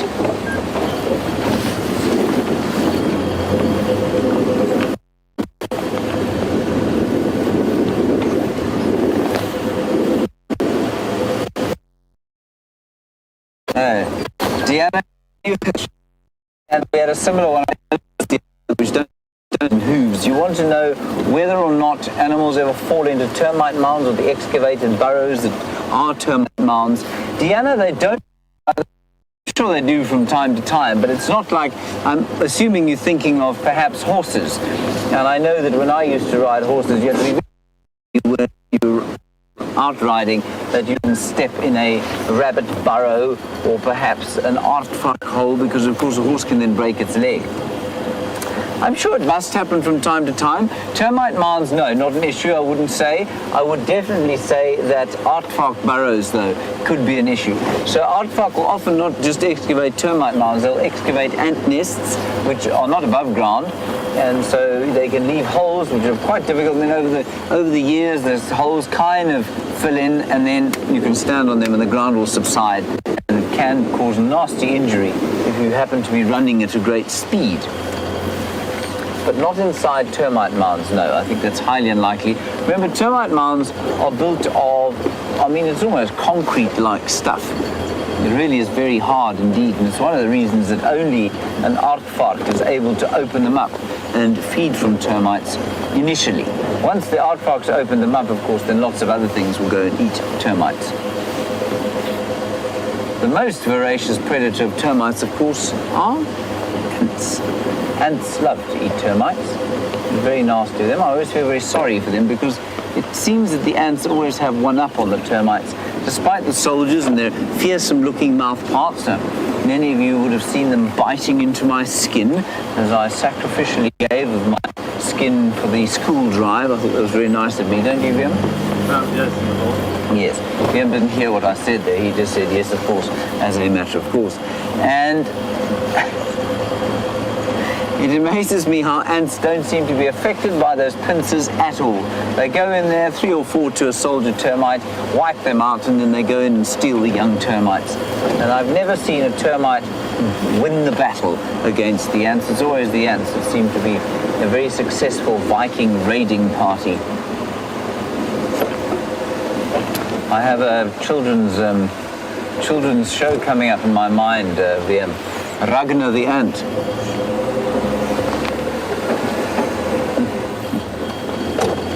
Hello, Matthew. You are 9 years old and you're remembering Scott and his special ultraviolet torch that he had at night to find scorpions. And you want to know if any of us have one. Matthew, I don't have one, no. Brent has got one, I think, and Steph's also got one. So we will certainly be looking for scorpions during the course of the next few nights. Fear not, we will try and match up to Scott's fearsome ability to find scorpions. Whether we will succeed, I don't know. One can only live in hope, Matthew, but certainly we're going to try. Right, we're going now to the south of the reserve to see what we can find there. You can see that the gloominess of the day is now becoming quite a lot darker than it was earlier.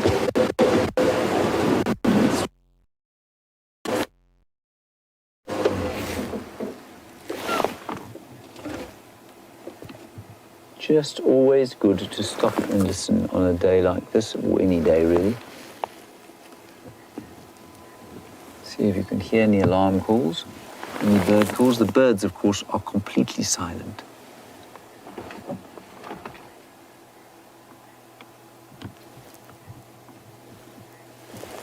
But what you can hear, if you listen very carefully, the sound of a frog. You won't hear it. It's too far. Let's go towards Treehouse Dam. I know that Jamie has been there.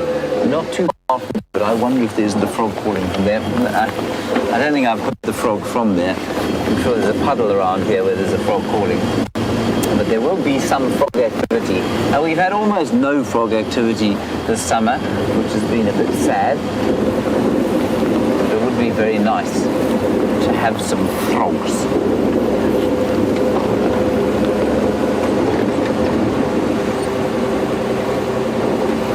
Pamela, you want to know what happens to all the animals during a really bad flood.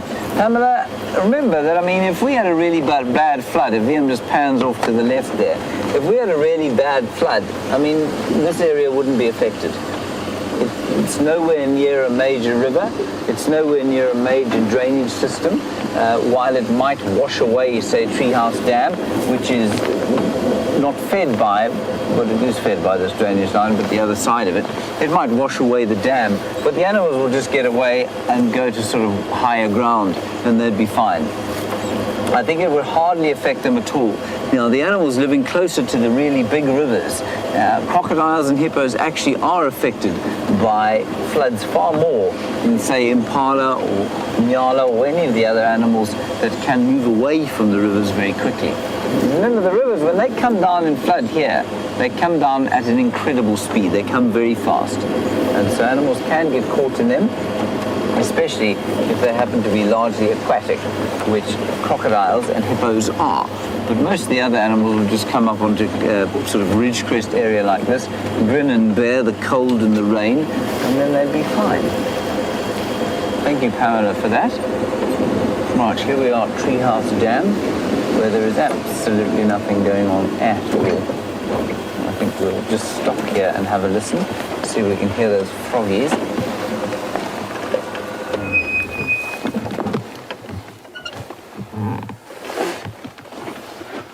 Sean, while you look at the water there, you want to know how many millimeters of rain we had. We had 68 millimeters of rain. Now that's quite a lot. That's almost 4 inches, which is a substantial amount of rain. And I'm sure that this dam, I don't believe the drainage line flowed. I'm sure this is just holding water. It's so silent out here. There's just a gentle breeze blowing. But otherwise, it is completely silent.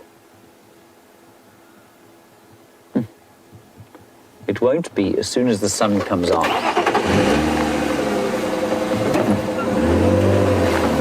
And again, Zoe, nice question. Did we hear any crickets after the rain in the morning? No, we didn't, because remember, this cold front has made everything quite chilly. Crickets, insects, of course, and they will need a bit of heat to get themselves going again.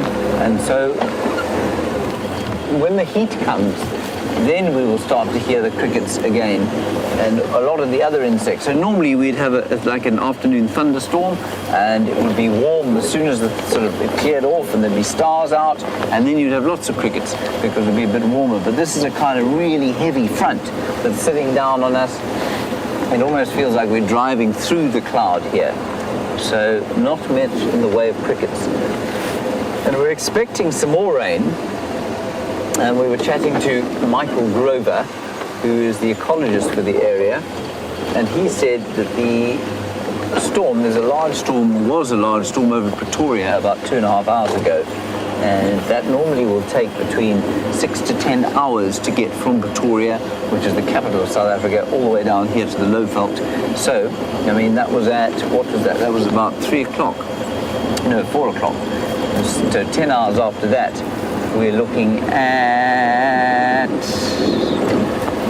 good grief, 10 hours from 4 o'clock. Will take us to 2 o'clock this morning. Okay, let's go across to Jamie and a hyena.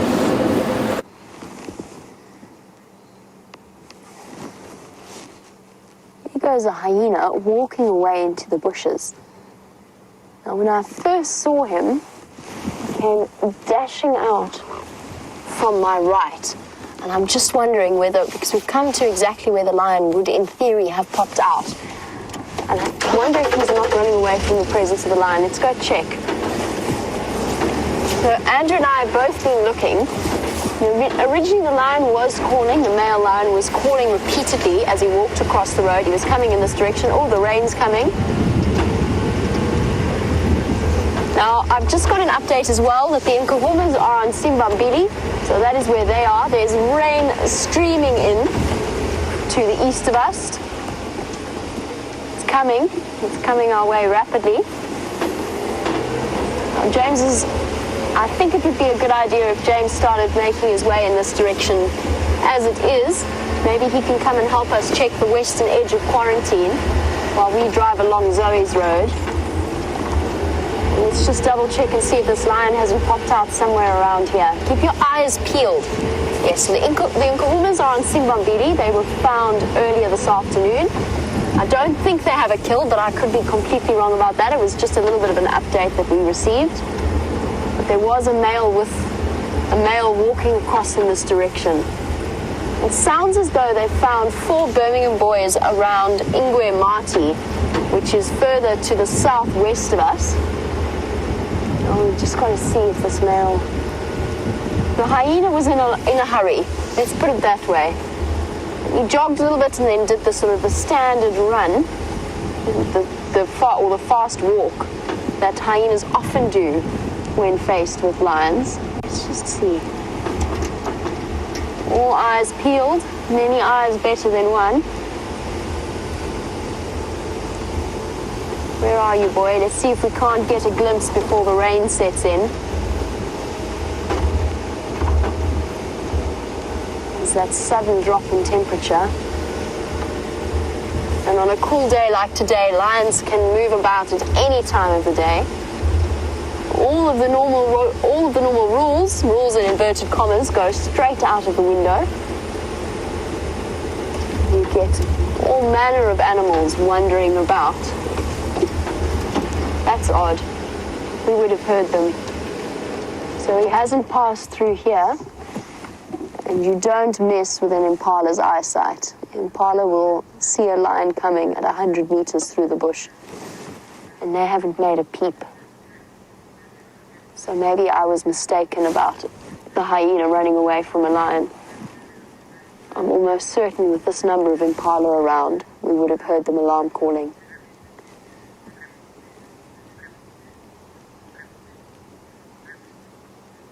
The update was that the lion was walking along the power lines. I've checked all along the power lines. There aren't any tracks that I can see on the road. But in life like this, I could well have missed them. Let's just keep checking. I've left power lines now. I stopped there for quite a long time to listen to see if he was calling again. I'm now on Zoe's road, so a little bit further to the east. Essentially what I've done is worked my way along in a grid to see if I could jump ahead. He's cutting through the blocks. I'm restricted to the roads, so I've been doing a sort of a grid-like pattern to try and get ahead of him, wherever he may be. Now, a lion walking at a normal pace, or if he is striding to go and meet the rest of his coalition, he could be walking even faster. They can cover ground far faster than you ever expect them to. I've been caught out once or twice before trying to predict exactly where a lion's going to come through the bush and out of the block, even when I know exactly where they've gone in. Could well come out somewhere here.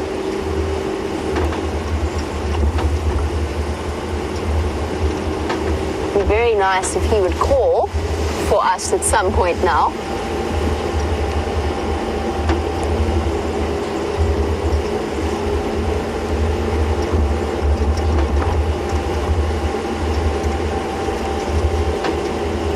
Juliet is watching and saying that she is surprised by the quiet and silence of the bush, and she said it's always characterized as a place that is always, or it seems to be characterized as a place that is always noisy. And Juliet, first of all, the bush is a lot quieter this summer than any other summer I've experienced, just in terms of insect noise. But no matter how noisy the bush ever gets, and it does occasionally, you've got crickets calling or birds chirping away, no matter how noisy it does get, there is this deep and profound silence underneath that surface level of noise that is almost indescribable. Here comes the rain. And it's something that I always say, or I always try and make my guests enjoy. Wherever we happen to be, I stop the vehicle, turn it off, and just let them listen to that sound. We don't have the typical city noises, and you won't believe how accustomed you come to the sound of traffic. And what an aspect that plays in the noises that we hear. At the moment, though, on cloudy days, on cloudy, rainy days like today, it does become incredibly noisy. Sorry, not incredibly noisy, the exact opposite. It does become much quieter. Wind's picking up as well. Might need to put my cap on just to keep the rain out of my eyes. Brian, do you want to put your... Yeah, we need to put our rain cover on as well. Brian sort of balanced the rain cover precariously on the top, so forgive us. We're just going to stop so that we can do that. Would you like the skirt that goes around that? And while we do that, and while I put my cap on so that I can see in the rain, you can jump on the back of James's vehicle because his rain cover's already on.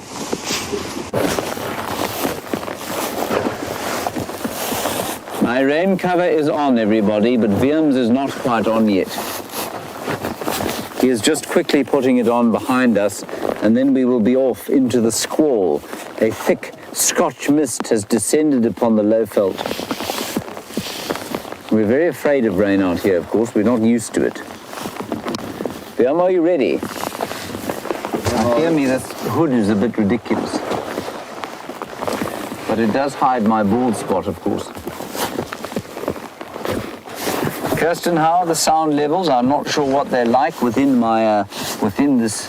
Oh, good, you can hear me. Sound wonderful, of course. Marvelous.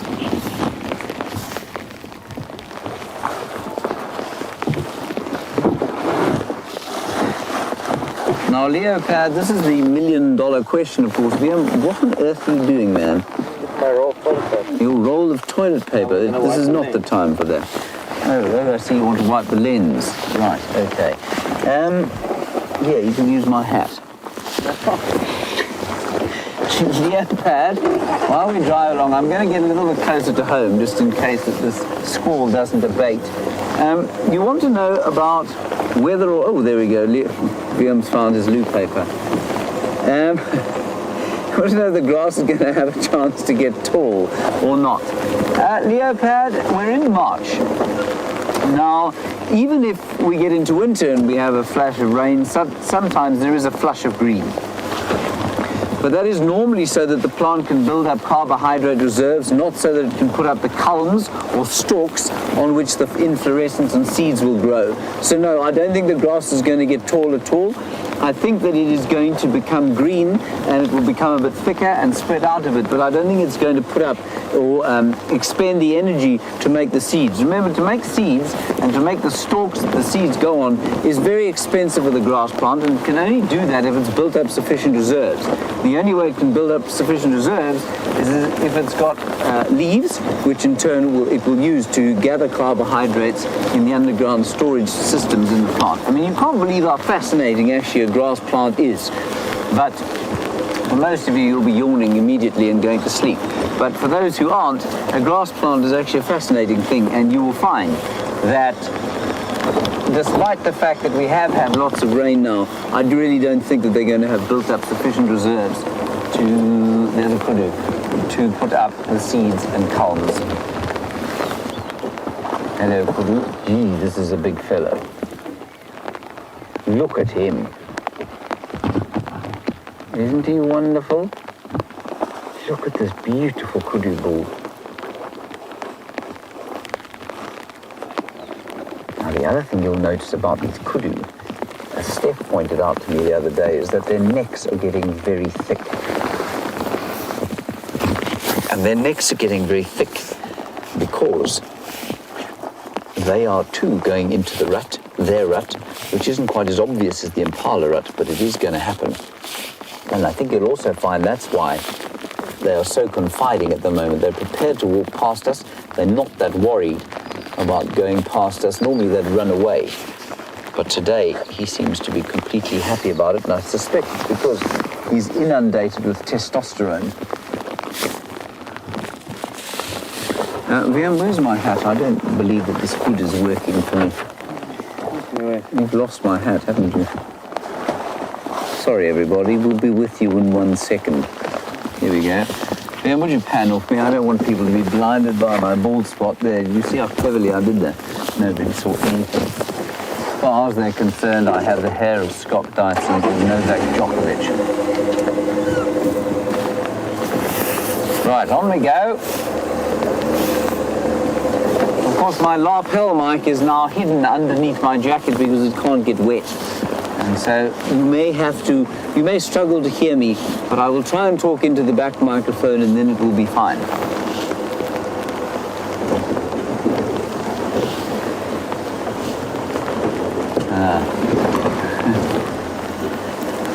Hello, Rusty Pipe. Resident comedian for the day. Rusty Pipe, you say we shall soon see the white-crested lens cleaner, and that, of course, will be Viam's loo paper as he cleans the lens in this little squall, which seems to be abating somewhat.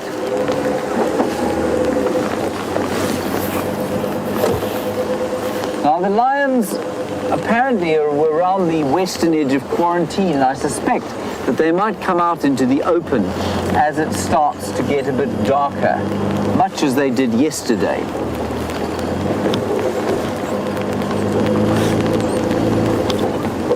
So we'll go up there and see what we can find.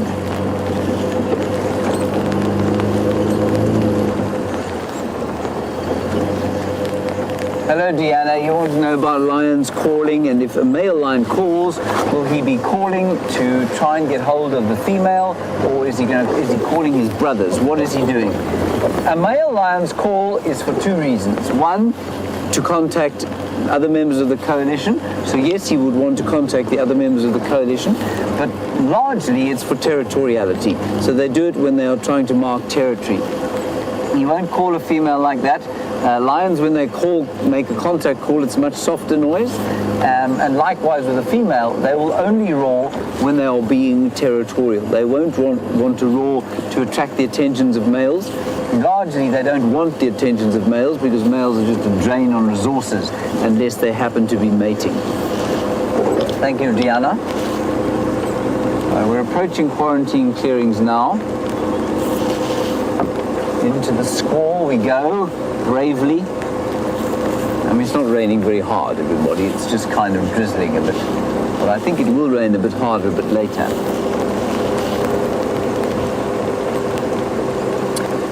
Now, Alice, you're in Ohio, and we saw that big kudu bull, and I keep doing this. I keep saying, well, you know, that was a big kudu, or that was a small kudu, and of course, on the screen, it's very difficult to tell the difference. A kudu will stand, you want to know how high he stands at the shoulder. A kudu will probably stand about 6 feet at the shoulder, so just a bit taller than me. About 6 feet at the shoulder, just under 2 meters. So quite tall. Right, Jamie has got a unicorn to show you.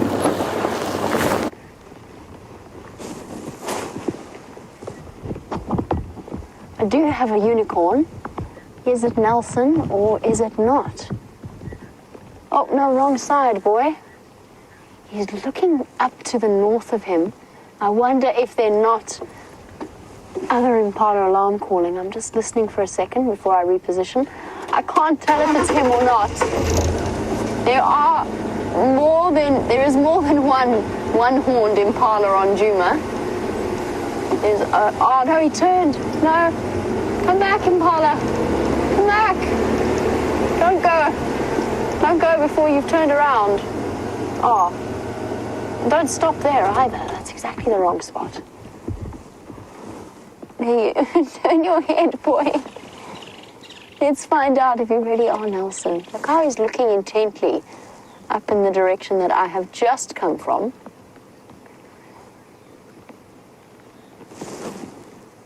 It could be that he's listening to alarm calls. Come on, Impala, turn your head. Except that you're behind a bush, so there's a chance we won't see your eye if you turn your head. Oh, the anticipation is killing me. Could it be? Will we know? I can't off-road.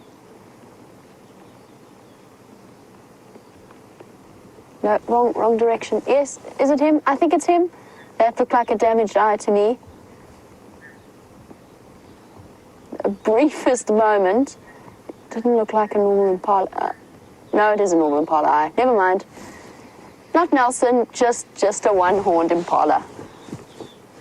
the excitement, and after all that, as we sit in the rain and wonder what he was looking at, it was just one other one-horned impala, not Nelson, the one-horned, one-eyed impala, not to be confused with any of the other one-horned impala on the reserve. Whew, that was surprisingly tricky to say. Let me just turn my lights on here as we carry on into the drizzle.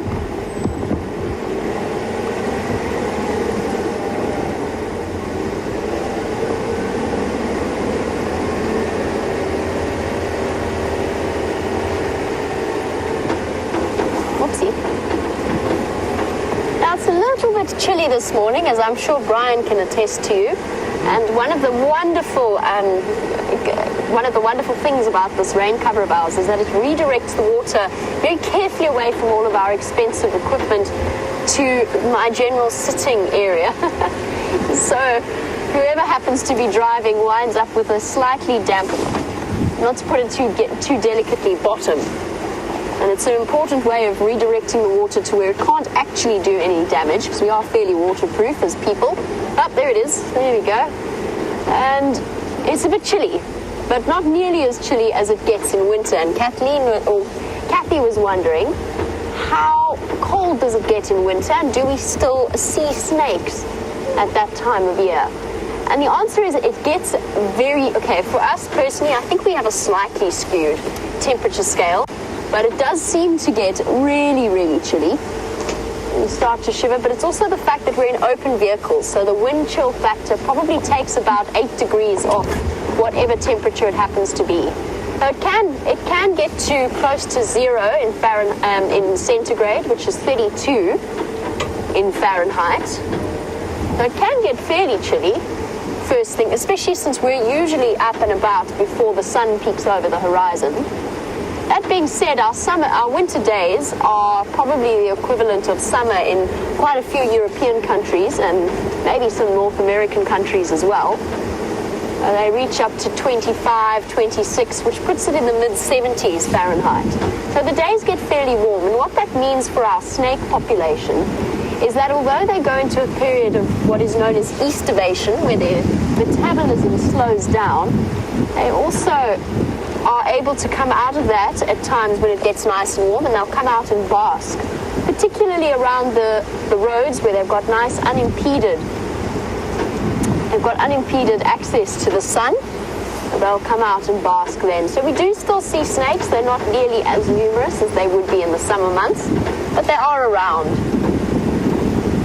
We don't see frogs, however, not many. And generally the tortoise sightings are fairly limited in terms of reptiles. The skinks and the lizards and the geckos, they tend to hang around. They're active throughout the winter. We also don't see chameleons as frequently. And speaking of chameleons, I'm just going to reach under and get my little spotlight out. There's some dripping happening here. Sorry, hold on. I need to just rescue the radios. They've managed to find their way into the puddle that hasn't been deflected by my backside. Oh dear. Oh dear. Don't do that. Please don't drop in the water. Let's pop you in here. Stay there. Okay, don't stay there. Stay there instead. Oh no, this isn't going well at all. Everybody, hold on. Stand by. Everything's so slippery. There we go. Got it. It's a bit damp this afternoon, which of course is wonderful. How are you getting on there, Brian? Are you enjoying yourself? Every now and again, Brian is going to have to act as your windscreen wipers, since the camera lens has not yet come with a windscreen wiper attachment.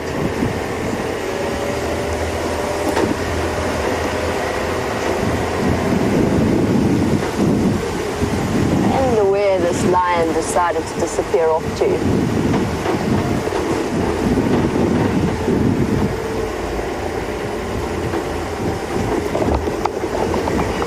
In the winter months, I generally find myself in the summer I go out in just my work shirt and my shorts, In winter, I will have, if on a really cold day, I may have stockings on, shock and horror, underneath my trousers, combined with a shirt and then probably 2 layers of jumpers, plus a jacket, plus gloves, and a scarf and a beanie. At which point I feel something like that, what is that marshmallow monster in Ghostbusters? I feel something akin to that. But you do get a serious wind chill factor involved. And even, I've said that we feel cold more acutely than perhaps those from colder climes might. But I've had guests come from Sweden, from the UK, sorry Guru, from all walks of slightly colder climates, and even they suffer in winter. They have, not suffer, but they definitely have to wrap themselves up in blankets. The game drive vehicles always come with blankets when you go out in safari in winter, and that coffee break becomes a very welcome reprieve. That being said, winter is an amazing time to see the less often seen mammals.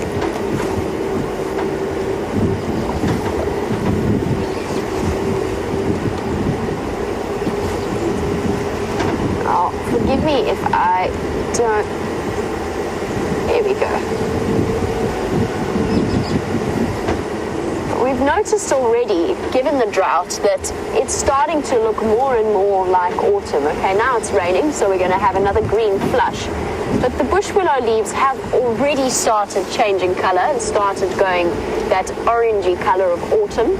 And Pamela was wondering how long until the leaves start changing colour. Pamela, we don't get the same bright, vivid array that you might in the northern hemisphere, in those sorts of areas. Autumn, South Africa doesn't really do 2 seasons. We do 4 seasons. We do 2 seasons with a minor transition period in between. And really the only leaves that change colour immensely are the bush willow leaves. They start to go a reddy orange browny colour. But beyond that, most of our leaves slowly dry out and drop off. A lot of the trees here are evergreen.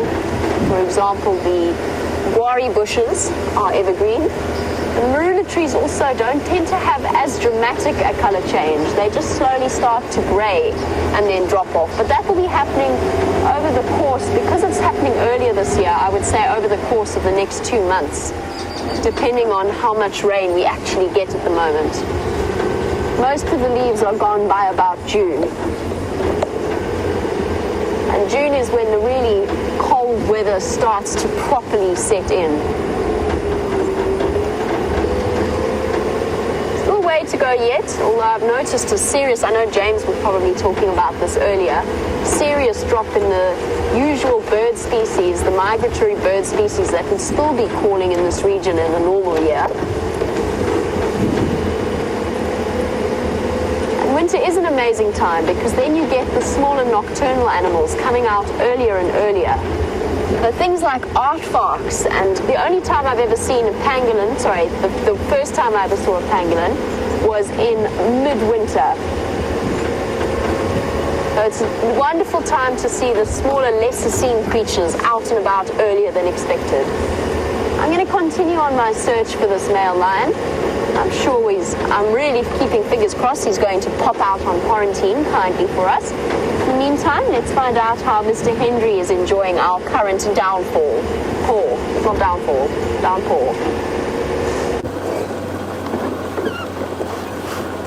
I think downpour is a slight exaggeration. I don't think it's quite a downpour yet, but it's certainly building. And Viam said to me as we were driving along, he said, it's going to build and build until it becomes super rain. So I said, Viam, what is a super rain? And he said, you know, like last night when it was going on our roofs. I said, yes, I know. He said, that is super rain. If it does become like that, everybody, we will have to pack it in and go home. It would be very nice to find some kind of a large predatory cat. That has been the objective of the afternoon, but so far they have eluded us. There is a bush baby in here. I saw its eyes flashing. Flashing eyes I saw. A wet bush baby. But it is gone. It has decided better of being out in this weather. Quite clever of it, really, don't you think, Liam? Yeah. Yeah. Yes. Oh, it's fine. The weather is easing off now. Not so wet. Just a little bit wet. Okay, our plan now, we do actually have a plan, believe it or not, is to head towards Gallagher Waterhole, see if there's anything there. I'm not really sure why anything should be there, but it's a good point of call.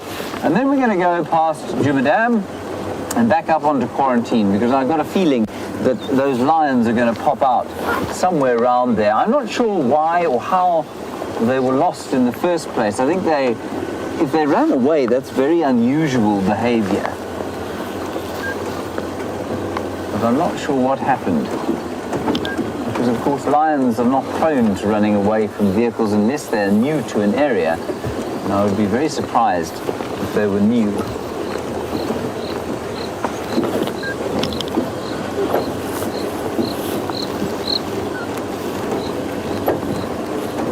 Right, we're now at the pan, where there is, Liam, what do you see? What do you see? Yeah, dead tree and a waterhole. A dead tree and a waterhole. Well done, excellent. Very good observational skills there. I also see rain coming out of the sky.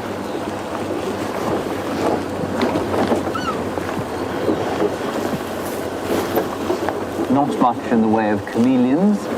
They will be hiding. Much in the way of anything, really. Try and find an interesting tree to look at. No. And of course, one of the interesting things about rain like this is that, whoops, the door just opened. It nearly fell out. We nearly had high action there, Liam. One of the things about rain is that it causes erosion, and erosion, of course, is a major problem the world over, and it creates soil loss. And what it means is that when it's wet like this, we won't drive off-road unless it's in the right area. So on a ridge crest, where the soils are very well drained.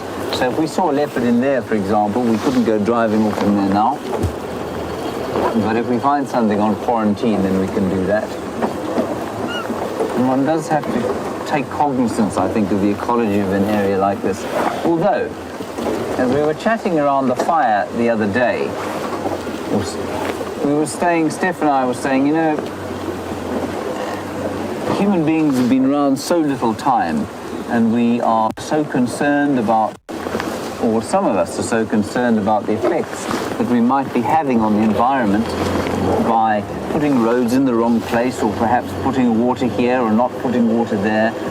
And as far as human history, or as far as world history goes, I don't think we're going to have much of an effect on this area at all. Once we are gone, in however many hundreds of thousands of years from now, this place will revert to what it was before, without us.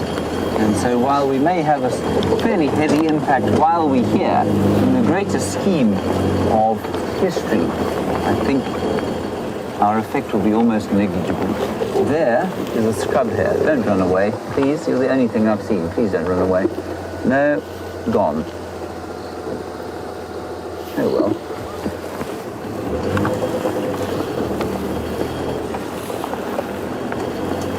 Now Zoe, you want to know about predators that might move around at night and hunt and kill in the night. Zoe, just about all the predators will enjoy these kind of conditions, because it's very difficult for animals to smell them. This kind of weather will dampen the smell of predators. It's also very difficult, the wind makes it difficult for predators to, at least for prey, to hear approaching predators. And obviously the darkness and the lack of a moon or starlight makes it very difficult for prey animals to see the predators. And so, yes, this is very good weather for predators. They'll all like to hunt in this. It also warms them up a bit, of course, to be hunting out in weather like this. Lions and cats in particular don't enjoy the wetness.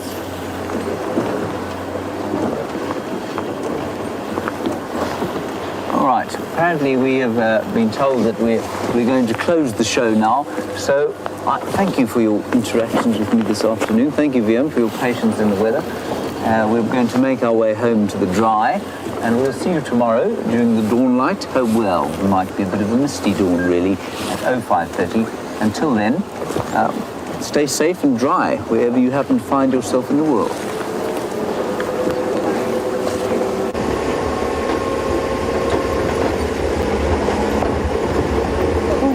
Off our sunset safari slightly early, but the rain is coming down and it's getting a little bit damp in this vehicle. Desperately trying to rescue all electronic equipment that I can. But I do have a quick update for you. There was a brief sighting of a Karula on Philemon's cut line around Shabam Road by Andrew, that was called in by Andrew. No cubs with her at the moment, and he's left the sighting, but she is around, she is in the area, so a nice little update on our much beloved leopard. And on that note, I'm going to bid you all a good evening. Big thank you to Brian for all of his fantastic camera work and for sitting with me in the rain. And as always, a thank you to you, the lovely viewers, for your questions and comments and joining us on this damp afternoon. And as well to the lovely ladies, Kirsty and Jerry, who are sitting in FC. We will catch you all tomorrow for the sunrise safari, depending on, of course, whether or not it is pouring with rain.